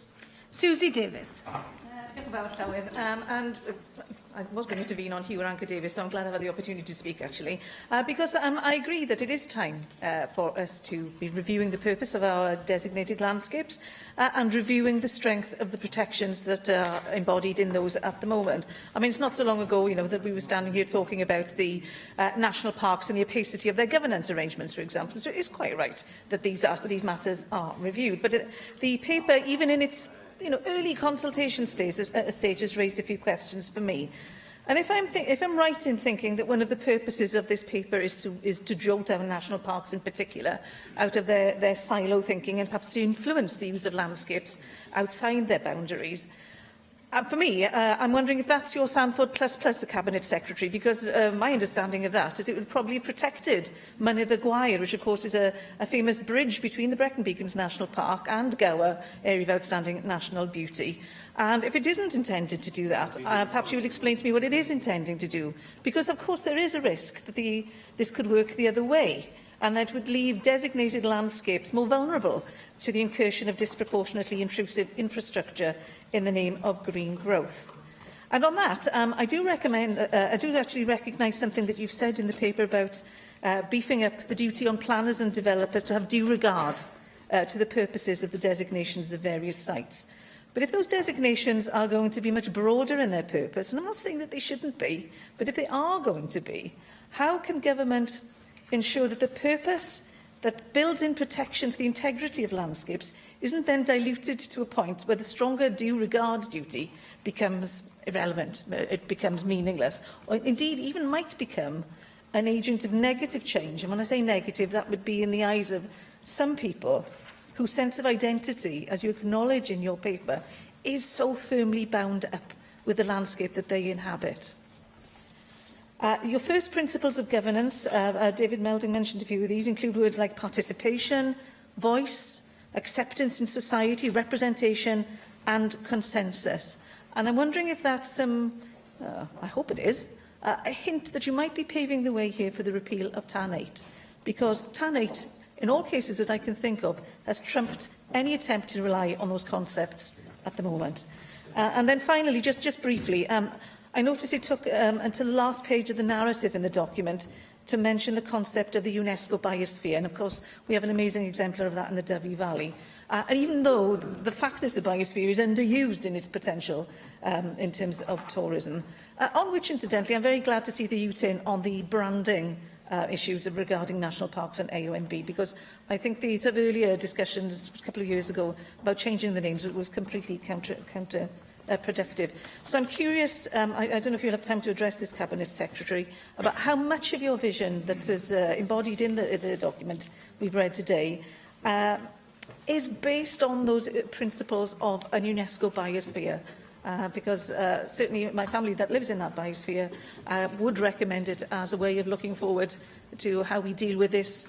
I don't think it will be that easy balance between protecting environment and expanding its purposes. Thank you. Neil Hamilton. Well, like everybody else who's spoken in this debate this afternoon, I strongly support the Cyfarfod principles. Although I do take the point that the Cabinet Secretary made in her speech that these beautiful parts of our countryside must be thriving and living places, and inevitably there are going to be conflicts of policies and conflicts of interest which have to be reconciled somehow. But I do think, as David Melding and others who followed him and my colleague David Rowlands have said, that what is the point of designating areas being of outstanding natural beauty or as national parks, if not to give precedence to the principle of conservation.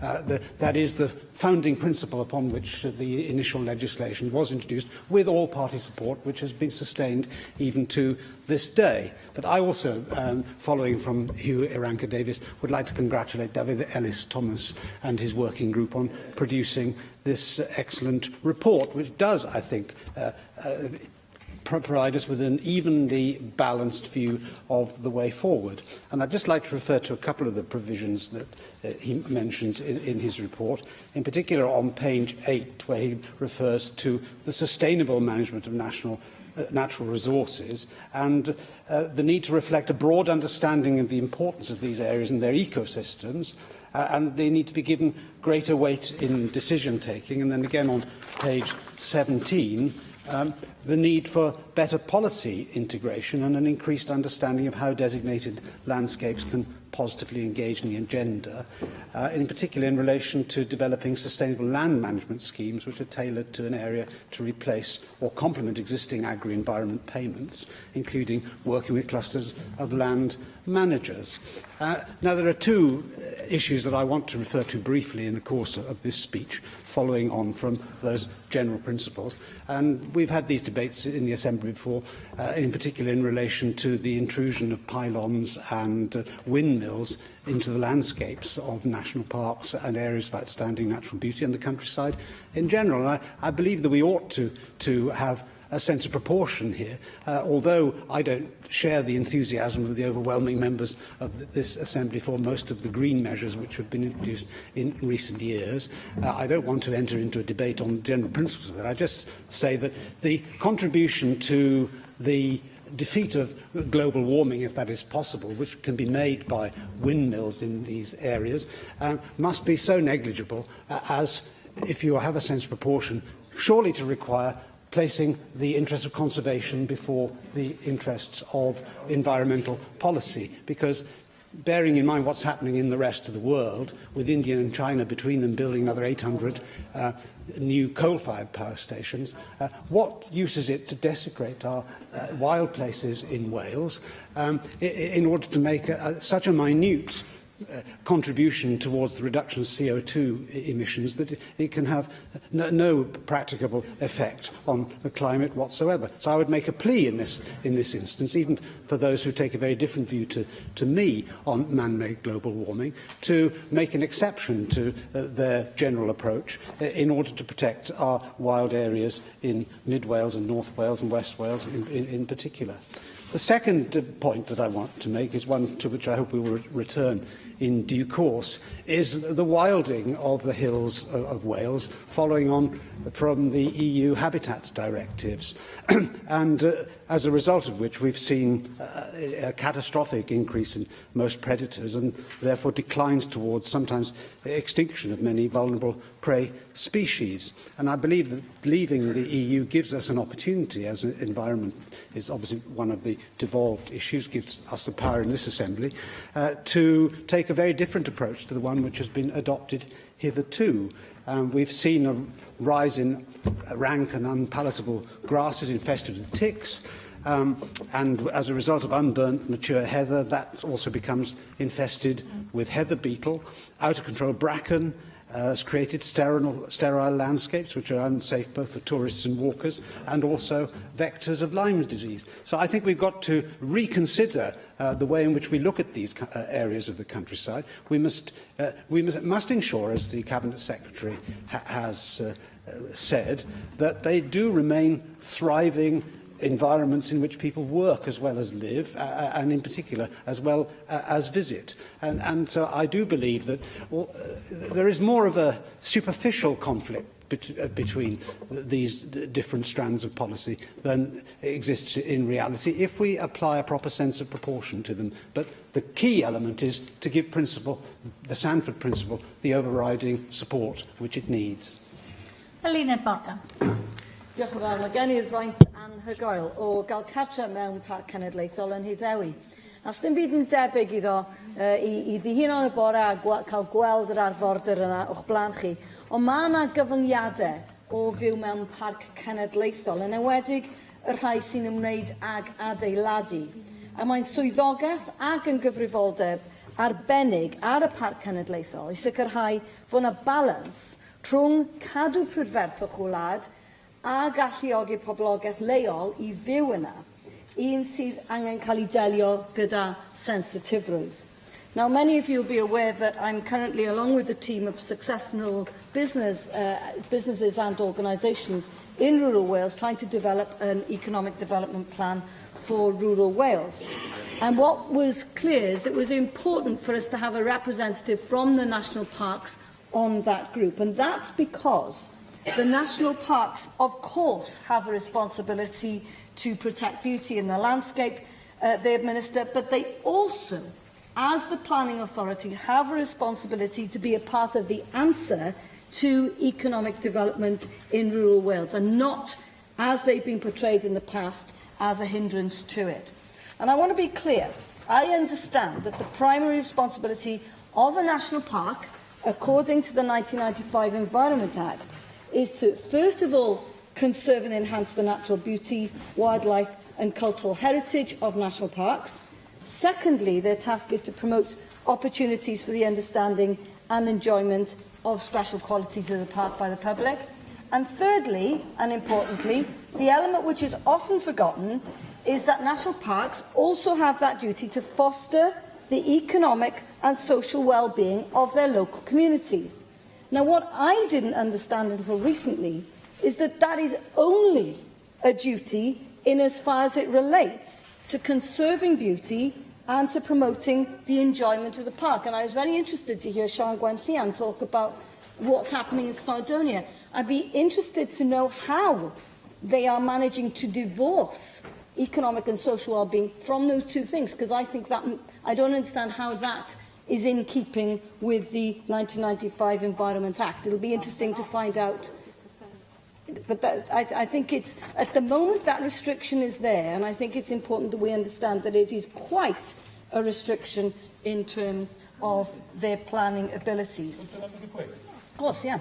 I think the point that Sean Goodyear, I shouldn't speak for that, but what I understood from her to make very clearly was that Snowdonia had taken the need for living and vibrant communities in their area and applied that within the principles that are in legislation and have been successful. My understanding, certainly from Pembrokeshire Coast National Park, is that they can only promote economic and social development of the area if it's in relation to the point 1 and 2. That's what I've been told very clearly.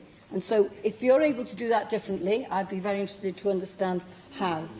Unless we create sustainable communities where people can live and work, there'll be nobody to look after and service the incredible number of visitors who bring so much wealth into these communities, but also to serve the people who live there. Where will the carers of those who live in national parks be able to live if there's no affordable housing available for them to live in? Now, one of the problems that national parks face at the moment is that there's a lack of clarity between the responsibilities of the 1995 Environment Act, the responsibilities of adhering to the Sanford Principles, and adhering to the 7 goals of the Future Generations Act. And I hope that's what will happen now in the next phase, that there'll be a better legal framework for these national parks to be able to adhere to those 3 areas that they need to do. I think that we should, of course, keep to those Marsden recommendations, which would allow economic development to occur, yes, even in national parks, if, of course, the development is done sympathetically with a view to the ecology and natural beauty of the area, if it helps to support services and employment for people who have lived in the area for a number of years. For example, in years to come, we're going to have to provide adequate accommodation for older people. That's why one of the main recommendations in our Rural Economic Development Plan will be that we need to try and build eco-homes for older people. Yes, even within national parks. It's been done in Pembrokeshire. It is possible. It's possible to do it tastefully. And this project has provided local jobs and enhanced local supply chains, allowing younger people to stay in the parks. We mustn't forget that these national parks are living places. There's a residential population of over 80,000 people. We need to make life easy for the people working there so we don't lose more young people to the bright lights of the cities. Now, national parks make up around 20% of the land area of Wales. They cannot and must not be pickled in aspect. They need to be vibrant communities where different generations can live and work. And of course, we must do that as far as possible whilst preserving the beauty of the environment. Diolch ysgrifennydd y Cabinet I ymateb i'r ddadl, Lesley Griffiths. Diolch, Llywydd. And I'd like to thank all members who've taken part in this debate, and I will try and respond to many of the points raised. The substantial work undertaken firstly by Professor Terry Marsden and his panel, and then subsequently by Lord David Ellis-Thomas and the working group, now positions the designated landscapes in a role which I think can help address increasingly complex environmental challenges, inequalities in wellbeing and health, and create vibrant and resilient rural communities, as Eluned Morgan has just referred to. I want to reiterate again, in the strongest possible terms, I and the Welsh Government remain committed to conserving and enhancing the natural beauty, wildlife and cultural heritage of national parks and AONBs. And I have to say, you would think it was my report, the way some members have spoken. It isn't my report, it is the report of the group. Wales has set out bold ambitions in the recent Wellbeing of Future Generations and the Environment Acts, and this provides the framework for the sustainable management of natural resources and the path to resilient ecosystems, which are key to increasing economic, cultural and environmental benefits. If I can just turn to the 2 amendments from Plaid Cymru. We will not be supporting the first amendment. I've no wish to undermine the deliberations and report of the Future Landscapes Working Group, and in fairness, Simon Thomas said the same. He didn't want to undermine it through an amendment which regrets how they have dealt with the Sandford principle. I don't think it's clear in the amendment whether this principle should be maintained or not. I know in your comments that's certainly the message that's come through, but I don't think the amendment specified that. We will be supporting the second amendment. I've said in my opening remarks, and I hope it's very clear to everybody, that any substantive change to the legislation on national parks will require primary legislation. They're devolved matters, and the appropriate place for that legislation is here. If I... Yeah. Just to clarification, I understand what she said about our First Amendment, but the First Amendment is really designed to ensure we have that debate, which we've started here today, I accept, but it's not resolved yet, and I think the Minister might be a little too complacent about how just resolved this is. No, I'm not complacent at all, and I hope in my opening remarks I made that very clear, and I will come back to the Sandford principle, because obviously several members have raised that in their contributions. If I can start with Simon Thomas's contributions, and you specifically mentioned about RSPB Cymru, who were represented on the working group. You know, other people have said to me that it does reflect. They're the only people who have said it doesn't reflect the report. So on the basis that you can't please all the people all the time, you know, it is very unfortunate that the RSPB feel that way, and I think that's something that we need to discuss further with them. David Melding referred again to the Sandford principle. We've now introduced legislation in Wales with our own principles to ensure that our natural resources are managed in ways which maintain and enhance the resilience of our environment. And that's absolutely the bedrock for environmental policy in Wales, and that really should build on AONBs and our national parks. John Griffiths, you were the only person to mention seascapes. You're absolutely right. It is about all our landscapes and, you know, the work that will be undertaken going forward. David Rowlands asked why there is a need for legislation. Well, this emerged from the process that was established to consider this. You also wrongly asserted that Sandford relates to new development, and that's, I think, what's triggered the level of correspondence that we've all received, and why they say they're not supported. But as I said in my answer to David Melding, we have our own principles here in Wales. Sian Gwenllian talked about Snowdonia and, you know, again, her concerned belief that parks were under threat. Well, that hasn't come from the Welsh Government. Again, I hope I've reiterated that in my comments. Janet Finch-Saunders referred to Snowdonia. As a North Walian, Snowdonia is incredibly dear to me, and it's incredibly dear to the Welsh Government. And, you know, I go back to what I just said to Sian Gwenllian. I don't know where this has come from, but it hasn't come from Welsh Government. And sadly, you know, we're not in a position to protect national park budgets due to the austerity of your government in Westminster, but hopefully that will change on Thursday. Hugh Aranka-Davis referred to that resourcing approach. It is a very important point, and I think that really came out in the working group, and we need to look at that going forward. Susie Davis, you asked about biosphere. I think there is much to commend that approach, but again, that needs to be consulted upon. The report from the working group did sort of suggest exploring several ways at looking at that, but that really will need to be consulted upon. Neil Hamilton, you often raise China with me. Well, you know, do we just throw hands up in the air and say, well, we won't do what we think we need to do? And I have to say, you know, they are starting to, you know, renewable energy. I was reading an article last week about the level of renewable energy they're bringing forward.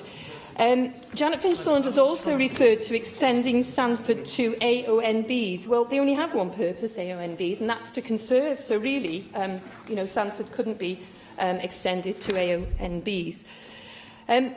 Just in conclusion, Presiding Officer. It's just a very brief point. I think one of the things that we shouldn't miss, I understand that a lot of the focus today has been on designated areas, but I do not want to miss the thing that this report does take us forward on, where it says that the desire of Future Landscape Wales is to unlock the potential of all landscapes in Wales, including designated landscapes. And that is critical for tourism development in constituencies in the South Wales Valleys or Mid Wales, places that aren't designated landscapes. This report does take us onto that territory. Don't lose that as you take it forward. Absolutely. You mentioned specifically areas in, I think it was the Gower, going forward. Our designated landscapes should not only have clarity of purpose, but I think they must have very efficient and effective governance arrangements, and people have referred to that. And as I say, I will bring more views forward following the consultation, which closes at the end of the month. The Future Landscapes Wales programme has been highly collaborative in nature, involving a wide range of stakeholders in its debates and deliberations, and I want to continue in that vein. I haven't got time, sorry. The Welsh Government will continue to consult widely before deciding on changes to the current designated landscape regime. I've given assurance that anything will be, following the consultation, any primary legislation will come here. It will be scrutinised here, and I hope that in replying to all the many emails that we've had, we will be able to give that point over. I think the challenge now is that we together deliver a very collaborative approach that started with the working group, and that must result in lasting benefits for the people of Wales. Diolch. Y cwestiwn yw a ddylid derbyn gwelliant 1. A oes unrhyw aelod yn gwrthwynebu? Ohiriaf y bleidlais felly tan yr cyfnod pleidleisio. A dyma ni felly'n cyrraedd y cyfnod pleidleisio goni bai fod 3 aelod yn dymuno ni gan i'r gloch, 2 yn bwriadu cynnal y bleidlais. Y bleidlais felly ar yr adolygiad o dirweddau dynodedig yng Nghymru ar welliant 1. Galwaf am bleidlais ar welliant 1 a gyflwynwyd yn enw Rhun ap Iorwerth. Agor y bleidlais.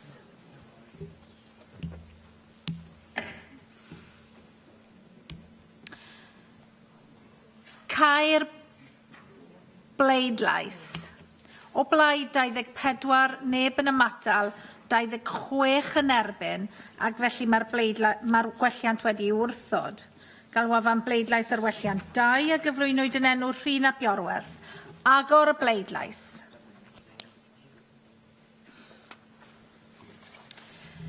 Cair bleidlais. O blaid 50, neb yn ymatal, neb yn erbyn, ac felly fe dderbyniwyd y gwelliant yna.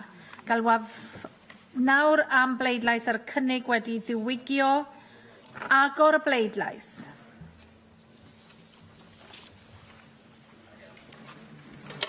Cair bleidlais. O blaid 50, neb yn ymatal, neb yn erbyn, ac felly mae'r cynnig wedi ei ddiwygio wedi ei dderbyn, a dyna ddod â thrafodion ein dydd I ben.